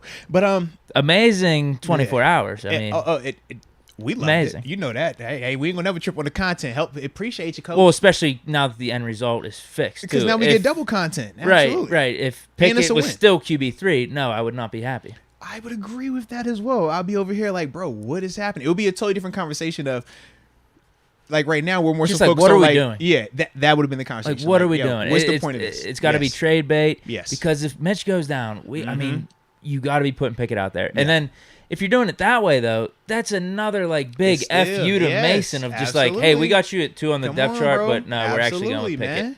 Absolutely. Like I said, it doesn't add up. However we want to spin it, it's not adding up to me, bro. None of it did. But that's why I just said I love Coach T. That's my guy. If that's the excuse he's going with, I'm not going to question it. I'm just going to leave it alone. I'm going to say, yep, coach, it is what it is. It was just that position. And no, I'm not going to spin it and say, well, what does that mean for coach if he could just overlook the most important position group either? How are you evaluating this quarterback competition if you just copying it? That's another. I ain't even going there with it, but that's the other thing. I'm like, yo, if you could just casually just. Maybe Kenny should be QB1. I don't know. No, I'm playing. What did you think about the others? I mean, I think it was pretty much chalk outside of you brought up running back and cornerback. Yeah, those are the 2 for me, man. I was a little bit surprised that Cam Sutton was listed as the starting outside corner, because obviously when you bring in Levi and Akello, we know that we were high on both of those dudes, and the money is comparable. But we did find out that Sutton does make more. But at the Barely. end, but at the end, the reason why I think it was the right decision, and I'm not surprised initially by this, was because Levi did miss a substantial amount of time in camp. He had the illness. They didn't say what exactly it was, but he missed about a week of training camp. And we know Cam Sutton, man, he put together another really good offseason. OTAs, mini camp, training camp. I talked about how when I was out there, he continues to fly around every day. We saw his performances in the preseason. I talked about the pick that he had in that last game against the Lions and some of the detail that went with that. To me, Cam didn't do anything to lose that starting spot. To me, the big knock on Cam is just the athletic limitations when you're talking about big speed. The true wide receiver ones that he's going to have to deal with, that's where he's limited. And that's where we feel a little bit better about him in the slot, because you don't have those type of animals in there. He can handle everything else that's in the slot. It's when you facing, your top tier guys, your true wide receiver ones, where he's going to struggle. And we felt like Levi and Keller were just more, fit for that. But I could still see a scenario where Cam is starting outside in base, but when they go sub package ball, because the depth chart was out of base. When they go sub package, it could easily be the scenario where he bumps into that slot and Levi comes back out there, which I do anticipate it being. I think all three of those dudes are going to play a ton of snaps, regardless of who's the starter on paper. All three of those dudes are going to be out there just by how often we're in our sub package, stuff like that. So, like I said, I wasn't, all the way surprised by that. RB2, slightly surprised. Yes. I thought Jalen definitely balled out, and I was happy that he made the roster. I did not agree with him being RB2 over Benny Snell. I like what I saw from him running the ball. I like what I saw from his explosiveness and catching the ball and things like that. To me, though, I just personally like Benny Snell's game a little bit better. We talked about minus the fumbles. Benny has shown that he can ball. Benny has shown that you can live with him at times. But the ball security was the big question mark. We hadn't seen any fumbles this offseason, so I was feeling good with that. But I do think that both of those, touchdown. Yeah. Absolutely. Like everything that we talk about, can he catch? Can he do this? Can he do that? It's like he showed the improvement and back against the wall. It's another one of them dudes that, hey, man, if he ain't have a good preseason, he was going to be up out of here. 100%. So it's like, man, he did what he needed to do, and he earned that spot, and rightfully so. But for me, I was definitely a little bit surprised. And like I said, I definitely enjoyed what I saw with Jalen. I talked about him a ton this offseason. But to me, I definitely would have leaned Benny at RB2, especially if it's a scenario where I'm actually going to be giving one of these guys the ball early on. Man, I trust Benny a little bit more than I trust Jalen. I haven't seen Jalen in regular season just yet. Like, we're going to get more familiar with him when we're comfortable. Hopefully, I don't have to get too familiar with him as a running back early on. I wanted to be more Najee. But it's like, man, we're going to learn more about him in stadium versus the better competition, because that's the other thing that Jalen was not doing. He wasn't out there facing dogs after dogs after dogs in the preseason, and that's just a part of how the preseason is shaped. But as a whole, it's like I do feel more confidence in Benny right now. Yeah, at least getting us through a regular season game, or at least just going out there doing what you're supposed to do, because you never know with Warren, rookie mistakes or whatnot. Now, based off how he played in the preseason, I don't know. He looks like a baller. He looks like a gamer. He definitely does. He does. Like, he did everything right, and that's why I thought, he should make this team outright. Remember, we were talking about how we're keeping 3 running backs or 4. We needed to keep him no matter what. I felt like he was definitely one that both of us agreed that, he's done enough to be here. But, yeah, it's a different type of, pressure. It's a different type of execution that's needed when it's regular season, because you also have to remember, in the preseason, how long was Jalen Warren playing? 2 quarters? Pretty much, yeah. On average, I'd say. It's different when we're talking about I need it for 4 quarters and every snap counts. And you're not playing against guys that are nobodies, guys that don't have. Well, it might even be different with him too, because you're only going to come in for maybe 2 or 3 snaps at a time, and then you might get a whole nother quarter rest, because Najee's going to be our main guy. Whereas Jalen Warren in the preseason, he was able to heat up. Yeah, absolutely. And that helps running backs a lot. Absolutely, it's a big difference with that, man. So, like I said, man, I'm glad though that both of these dudes are here either way. But that was one of the ones for me where I was a little bit surprised. No surprise with Pickens being listed as the starting wide receiver. I think that was a no-brainer. Dotson being the starting left guard, no-brainer. Devin Bush, starting middle linebacker. We thought it was happening, we figured right? that. Yeah, even though we don't necessarily feel the most confident in that decision, we did get to that point where it was like, he's gonna get opportunity. Yeah, like I still think we're gonna see Robert Spillane in week 1. whether it's certain type of package. I don't know if they're going to be rotating like we've seen them do in the past, but I do think we're going to see Bushman's attack when they yank him. We will see Spillane at some point in time, though. And that's, like I said, nothing that Devin is doing negative in this game. I just think that they're going to go in with Spillane still being involved. Based on what we saw in the preseason, Spillane was their dime guy. He was there when it got coverage only. That's the guy they put out there because they trust him. He knows the communication, and you know what you're going to get from him, the consistency part. So early on, I do anticipate that rolling, but yeah, that was still, like I said, no surprise. Mark Robinson, regardless of where you put him behind Spillane or opposite Spillane, like it was not going to be a surprise. So yeah, I was good with all that. That's really it. Yeah. And then just going back to the corners, I'm with you because I was surprised, not surprised, because at the beginning of the offseason, they had the cornerback room listed like this. And I was like, what is going on? We brought in Levi. I feel like he's featured way more as he's been featured way more as an outside guy throughout his career. And like if we had to compare him versus Sutton up to this point, I would take Levi on the outside over Sutton. But you're right, with Levi maybe missing some time and Cam Sutton playing good in the preseason, and with the amount of time cornerbacks play in this league, like each of them could be getting 70 to 80% snaps. Absolutely. And you also got the familiarity too. We don't want to forget that part. Cam's been here, drafted here. Is what, 5 years for him now? Yeah, give the guy in-house first shot. Absolutely. He didn't do anything to necessarily lose being the starting outside. But how? I mean, there's no reason why we can't still, if it's only like a 2 cornerback package, put Levi out there for a couple snaps. I would agree. There's no reason we can't do it. And then especially like if we do the nickel thing, all right, put Levi on the outside, Cam in the slot.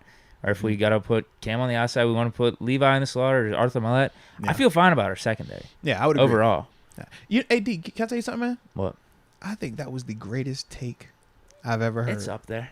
I think that belongs in like it's up there, the takes Hall of Fame, bro. No, that's probably not even in my top 20. No, not your. I'm talking all the time, not just on this show, just all the time. Your delivery, the cadence, it was up there. It was good. The way you inflected, you emphasized certain players, certain work. Like, man, it's just. If I was a media broadcaster and I was in school, I would cut that clip and that would be coaching tape. I'm just throwing it out there. I just wanted to let you know that, man. From the heart, okay? From the heart. Yeah. But is that it on the depth chart then? Gunnar Olszewski. Oh, I didn't even look where he's. Yeah, he's starting. On special teams, punt return, kick return.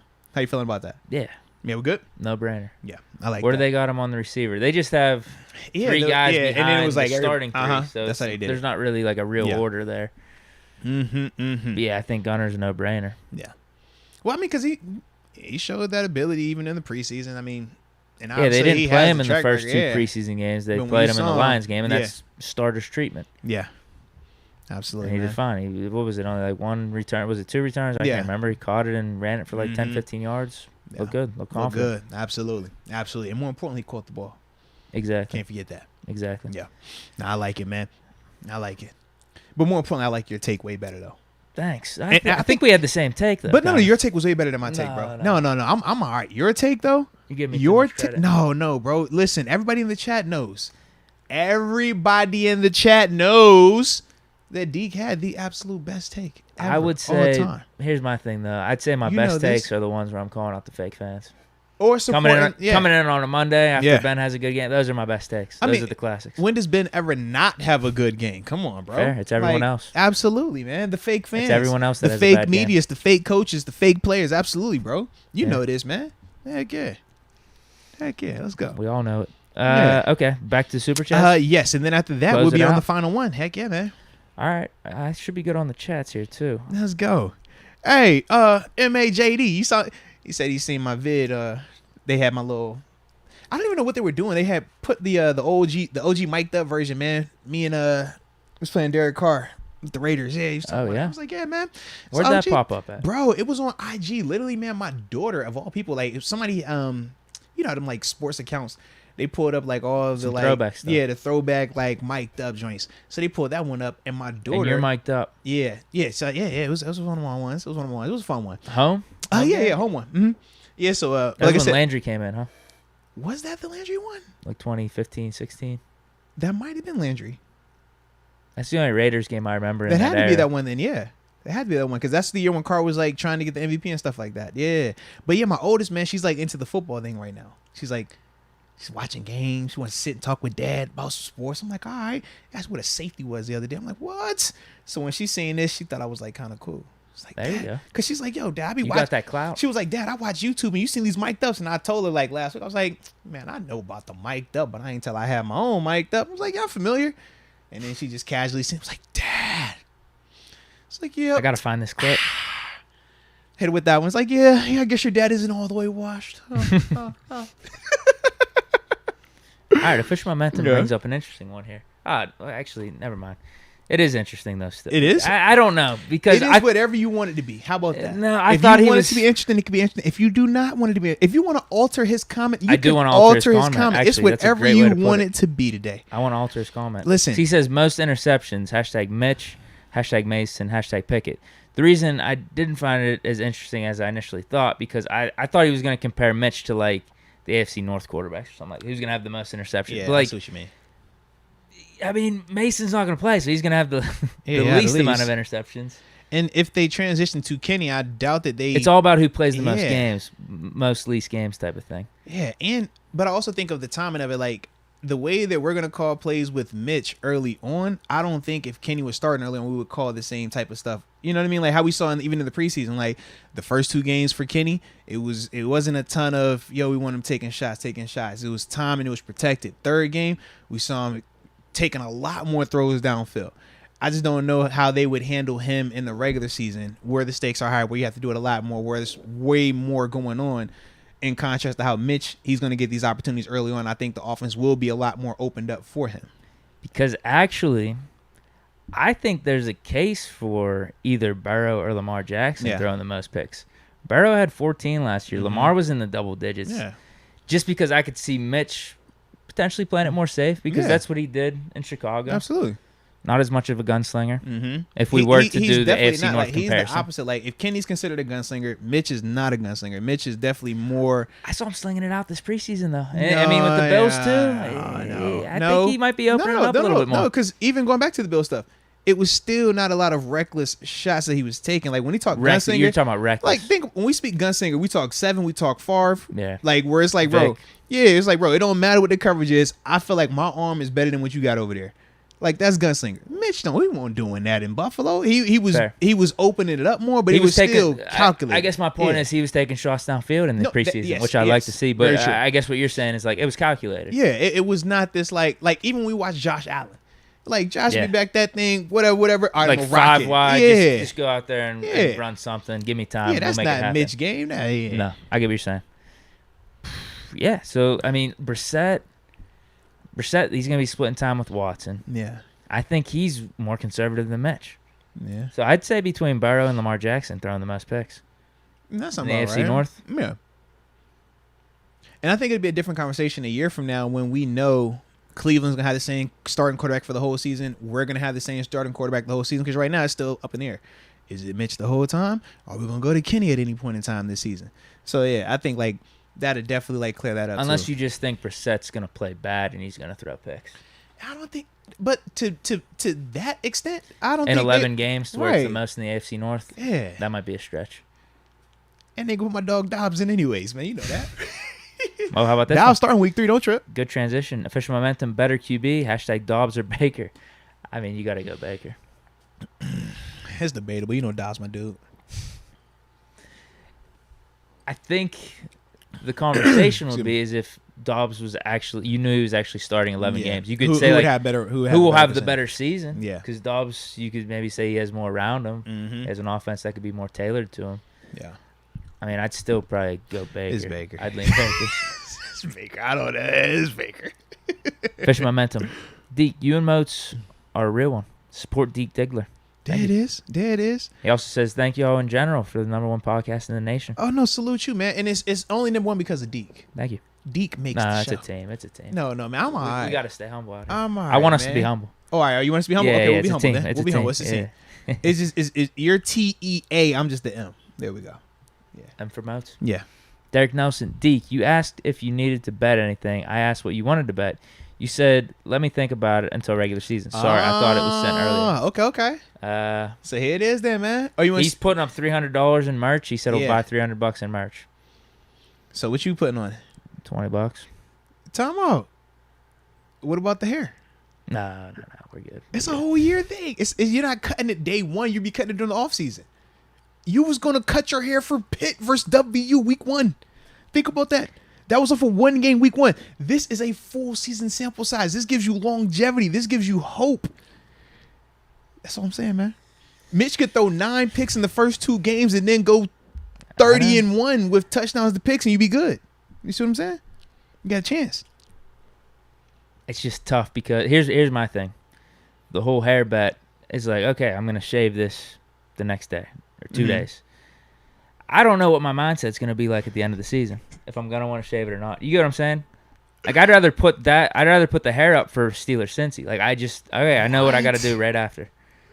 Your mind works very different than mine. I like it, though. So you're like a. I don't want that thing hanging over me like the whole season. See, like, I want it hanging over me like maybe I got. That's why I'd rather just make it money. Because it's like maybe I got a chance. I just give me a chance. Give me a chance. It would be a fun storyline throughout the season. It would though. I will think about it. Regular season. Yeah, we got time. Ain't officially here yet. Yeah, you got a couple days. Yeah. Preliminary offer is $20 though. I'll Venmo it to you if I lose. Y'all are wild. Okay, what's next? The chat moved on me. All right, hold on. No. We should be at official momentum. Yeah, Coach T. I got him. Coach T needs a ball boy or help him. # official. Official momentum wants that job. Yeah. He's been talking about trying to get on the field. Depth chart guy though, maybe too. Yeah. If it is any. Yeah, can you just input the players right? If you could put the names on the paper right, that's all we need. Yeah. Official momentum. I'll see y'all at the games. # Heinz Field forever. Ooh. It's Akashore. And I keep saying that because I be having to talk and I do too. I will mess that thing up. Yes, it's a natural thing. I've messed it up like numerous times already. Hey guys, I'm Arthmos. Welcome to Akashore Stadium. Yeah, it happens. Richard Arbizo, did y'all discuss Franco's jersey retirement? Yep. You better believe it, man. We had to lead off with that thing, man. That's 3 deuce. Ain't no more of that. That was the special announcement. Put him up in the rafters, baby. Let's go. Jacob Alessio, remind ourselves that Cincy only won 10 games. That's what I'll be talking about whenever we discuss AFC North and division winners and stuff. There it is. They won 10-7 last year. That's not good? They did half a game better than us. That's still good though, right? Yeah, credit to them. We went to the playoffs as well last year. Am I missing something? No, but my point is we were a disaster, I thought, last year. We were a broken team and still went 9-7-1. Cincy, I thought a lot of things went right for them, particularly in the playoffs. Maybe not regular season, but people are acting like they're God's gift to the earth right now. I mean, they went 10-7, got some good breaks in the playoffs. Credit to them. They almost won a Super Bowl. They were literally a drive away from winning a Super Bowl. Sometimes that's all it takes. You got to get in the dance. Yeah, you got to give credit to them. That's how I think of, like, what was it? I'm just saying, coming into this season, though, they're not above reproach or anything. Nah. I miss the NFL. Every year is like that. I don't care what you did last year. They're solid. Yeah. I'm not going to, if I had to bet money, they're going to be in the playoffs. Fair. They're solid. All solid right. team. Fish momentum. Yeah. He says he got to meet TG, too. He wants the whole cast. Is he trying to take TG's spot, too? Oh, that's a given. He's already talking about Momentum Mondays and getting a solid spot on the show. Yeah. Oh, man. I think he wants to take TG's spot more than mine. You sure? Like, if I'm around, he's cool with it. Mm-hmm. But he just wants that solid spot. And TG has that solid spot right now of, like, calling in once a week or every 2 weeks. That's or my whatever. locker mate, though, you know? Yeah. We'd have been in the foxhole together for my military people out there, you know? I done seen him bleed. He done seen me bleed, you know? He didn't see me when I was on my Anakin Skywalker, and I didn't know if I was going to be a Jedi, if I was joining the Sith, you know what I mean?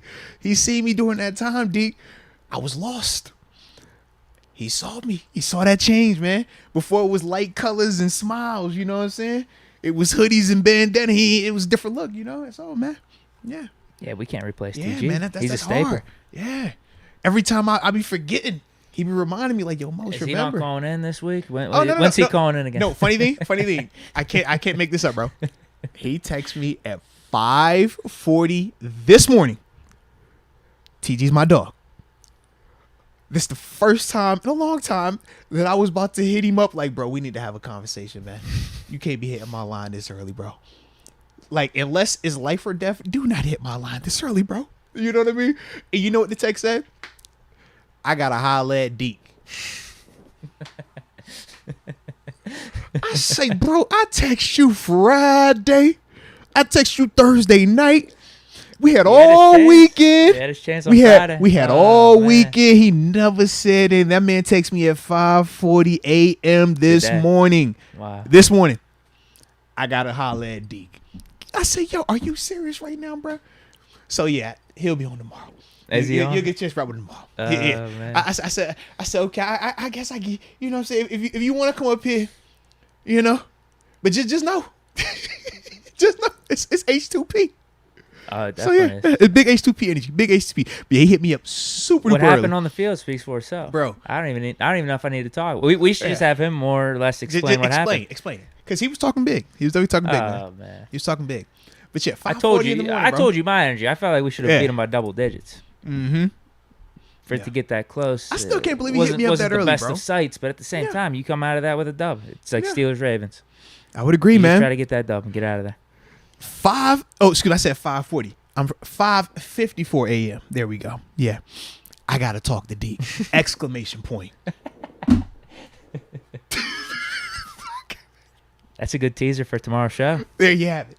Because y'all are getting 3 in a row this week. Y'all getting Tuesday, Wednesday, and Thursday. Just throwing that out there. Yeah, man. But he definitely. I say, yo, it's too early. I said, you just woke up and chose violence this morning, huh? Like at 5:40, you ain't even brush your teeth yet. Deke, I know he's coaching. I guess I'm living in his head clearly. Right now. I said, yo, I was not expecting when I woke up this morning to my phone going off. Coming off a Labor Day weekend. I'm thinking like, bro, relaxing, chilling. I'm thinking somebody gonna hit me up talking about something dope. Like, yo, man, you trying to get into something, like whatever. No. I was like, Deke, you're my guy, Deke. I don't want to be thinking about you at 5:40 in the morning. I'm just throwing it out there. Or 5:54 in the morning, Deke. I don't want to think about you. I don't want to think about the podcast. It's only 2 things I can think about at 5:54 in the morning, all right? One is sleep, and the other is my wife laying right next to me, okay? We keep PG. So other than that, that's it. I don't want to think about anything else at 5:54 in the morning, Deke. That's it, man. Yeah. Yeah, I mean, you can't even blame like time difference because it's East Coast. I had already talked to him because when I knew, could you see a drunk text 2 a.m. from if he was in California? Right. I don't even know if I could see that. He traveled to Louisiana this weekend for a game. That ain't that many time differences. No, that was all the way jacked up English. I know, but that's not a big time difference. Not no 5:54. Man, what? And if anything, if it's 5:54, they what 2 hours? If he was still there, then it's 3. Like, nah, bro. It might be 4. It might only be. It might be 4. I think it's 1. Yeah. So either way, you ain't bro. Nah. But yeah, he definitely woke up with you on his mind. Okay. You was on his mind. I don't know if he went to sleep, but you were on his mind, and he just put you on my mind at that time. I was not a fan of it though. Official momentum. Yeah. The day those Ohio teams win, #end of the world.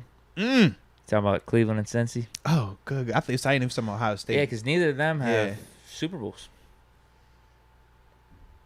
I guess you're right, yeah. Cincy went to a Super Bowl, I think, in the Collinsworth era. Browns, ever since they started the Super Bowl, I think they got to the AFC Championship against Elway's Broncos and that type of mix. But they just won the championships in like the 40s and 50s with like Otto Graham. Once they started Super Bowls. No winning for them. So I get what he's saying. It'd just be different. It would have been weird if Bengals won last year. Like, you just, holy hell, you're not used to that type of stuff. No, it definitely felt weird seeing them actually be good enough to where they actually went to a Super Bowl, too, because you got to think, when I was here, they were always one and done in the postseason. So it was like that. Always. Like, man. Andy Dalton tradition. Yeah, no matter if they won the division, no matter who they had out there, it was like, yo, they're going to lose. They always find a way. So even to see that, and obviously we know how the run went for them as well. Like, it was some crazy moments, some crazy games, man, some crazy finishes. But yeah, it was really surprising, that element. So yeah, I'm actually really happy that we're not talking about them as defending Super Bowl champions. Oh, opening banner ceremony game. Like, nah, we don't need all that. We ain't trying. I done a banner ceremony. I'm good on those. Yeah. Fish momentum. TG woke up and chose violence. Facts. Also says, I'll give y'all 2 stories for the price of 1. What does that mean? I don't know, but he got 2 Is he of gonna them. Condense 2 stories, or he just to the length of 1 story, or he gonna say, when I'm on this line, I'm gonna just bogart it. I'm taking all the time. I got 2 stories for you. It's one or the other. Maybe that's what he's saying. It's one or the other. Just be careful. Deke can hang up on you. Deke got it. His stock within the company has risen a lot. I'm just throwing it out there. All right. And now that he has competition, or not competition, but now that he has, another opportunity out there, it's like, oh man, the Steelers, they liked me at first. You know what made them love me? The Atlanta Falcons. Atlanta was like, hey man, hey big head, remember we tried to draft you, right? We got this money for you. And I told the Steelers, and they was like, hold on now, man. You know what? We like you a lot more. And it was like, hey, they like me. And he was like, you know, we love you. Let's put a ring on it. I'm just throwing it out there, man. So it's different right now, all right? Happens across all phases of life. It happens, man. Yeah, it just popped up over. And I'm like, hold on now. All right. Let's see now. Okay. Now his checkbook a little bigger than my checkbook, Deke. I'm just throwing it out there. Okay, all right. I'm just throwing it out there now. That's why I said a live golf offer. You know what I'm saying? It could do me in. His checkbook is definitely live versus the PGA. Hey, you're a traditionalist, though, Deke. You stand by tradition, legacy. It's you're Pittsburgh. You're I'm the hardcore. Tiger Woods of this show. If I'm the PGA Tour, you're the Tiger Woods, man. It can't be me without you. That's what I'm saying, man. You don't want to go be another random at live. It's like, man, is it live golf or we live at the club down in Miami? Like, no one knows, you know? But for you, Deke, you're a Tiger. You don't care about live.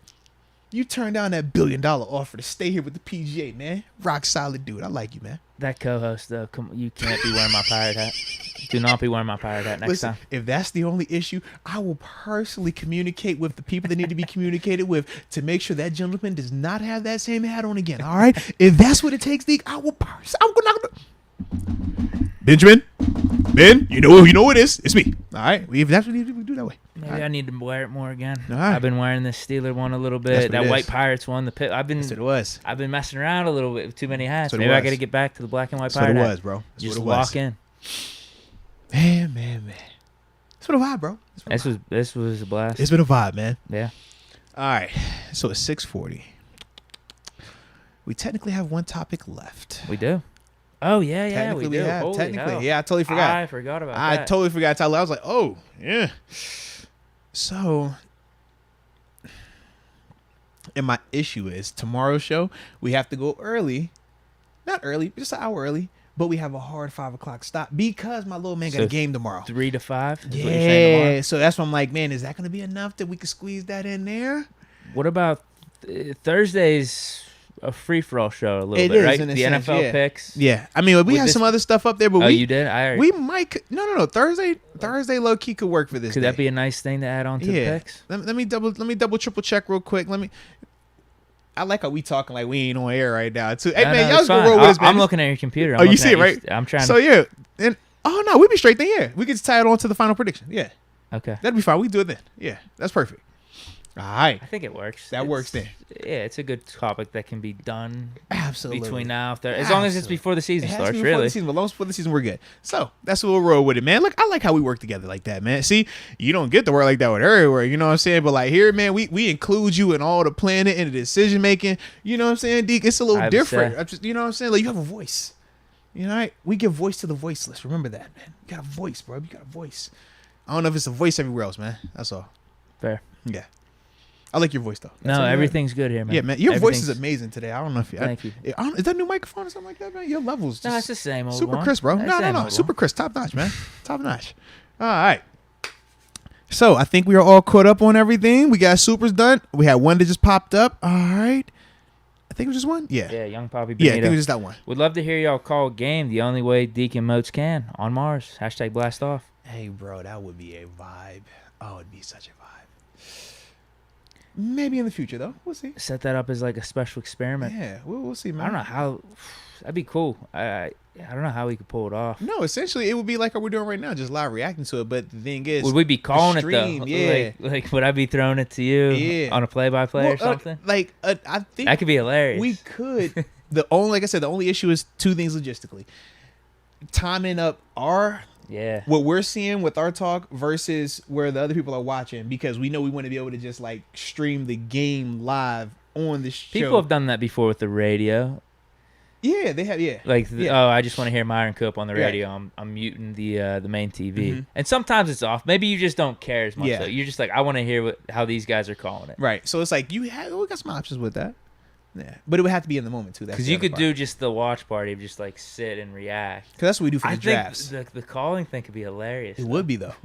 But think about what's the difference between what we do when we're watching the draft and we're live reacting versus actually watching the game. Because we talk about the draft, they showing it on multiple channels, different picks happening. Twitter's on one speed. You know, the game would be like though, Pickett drops back, dodges defender. throws a bomb up to Pickens. Yeah. Touchdown. It'd And be if, like that. and then for me, I would give your analysis. I would be like, man, so it was a dope play right there by Pickett because number one on the front side, Chooks pick up the blitz. Kenny saw the pressure stepping up in his face. He pump fake, sidestep, threw it, dot to the back of the end zone. They were playing cover one, but ultimately Pickett was able to get in and out. We'd need some spice. We to can make it though, work, too. bro. Yeah. Pickett after this one said F you to all the fake fans Yeah. as he's walking to the Absolutely, sideline. Look man. at that smile on his face. And for every completion, we take a shot. Yeah. Or every touchdown, we take a shot. Something like that. Yeah, Yeah. we make it fun. Come Yeah, on, man. yeah. We could definitely make it work, though. It could be interesting. Wow. We could. We got options.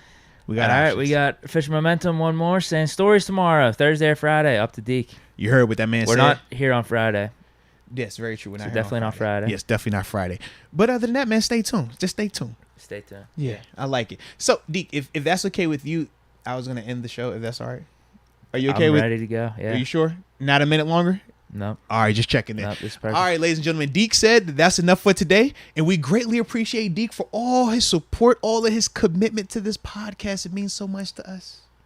But more importantly, we appreciate y'all as well, man. Each of y'all that was riding with us. Remember, tomorrow's show live at 3 p.m. And as always, until next time, baby. Peace.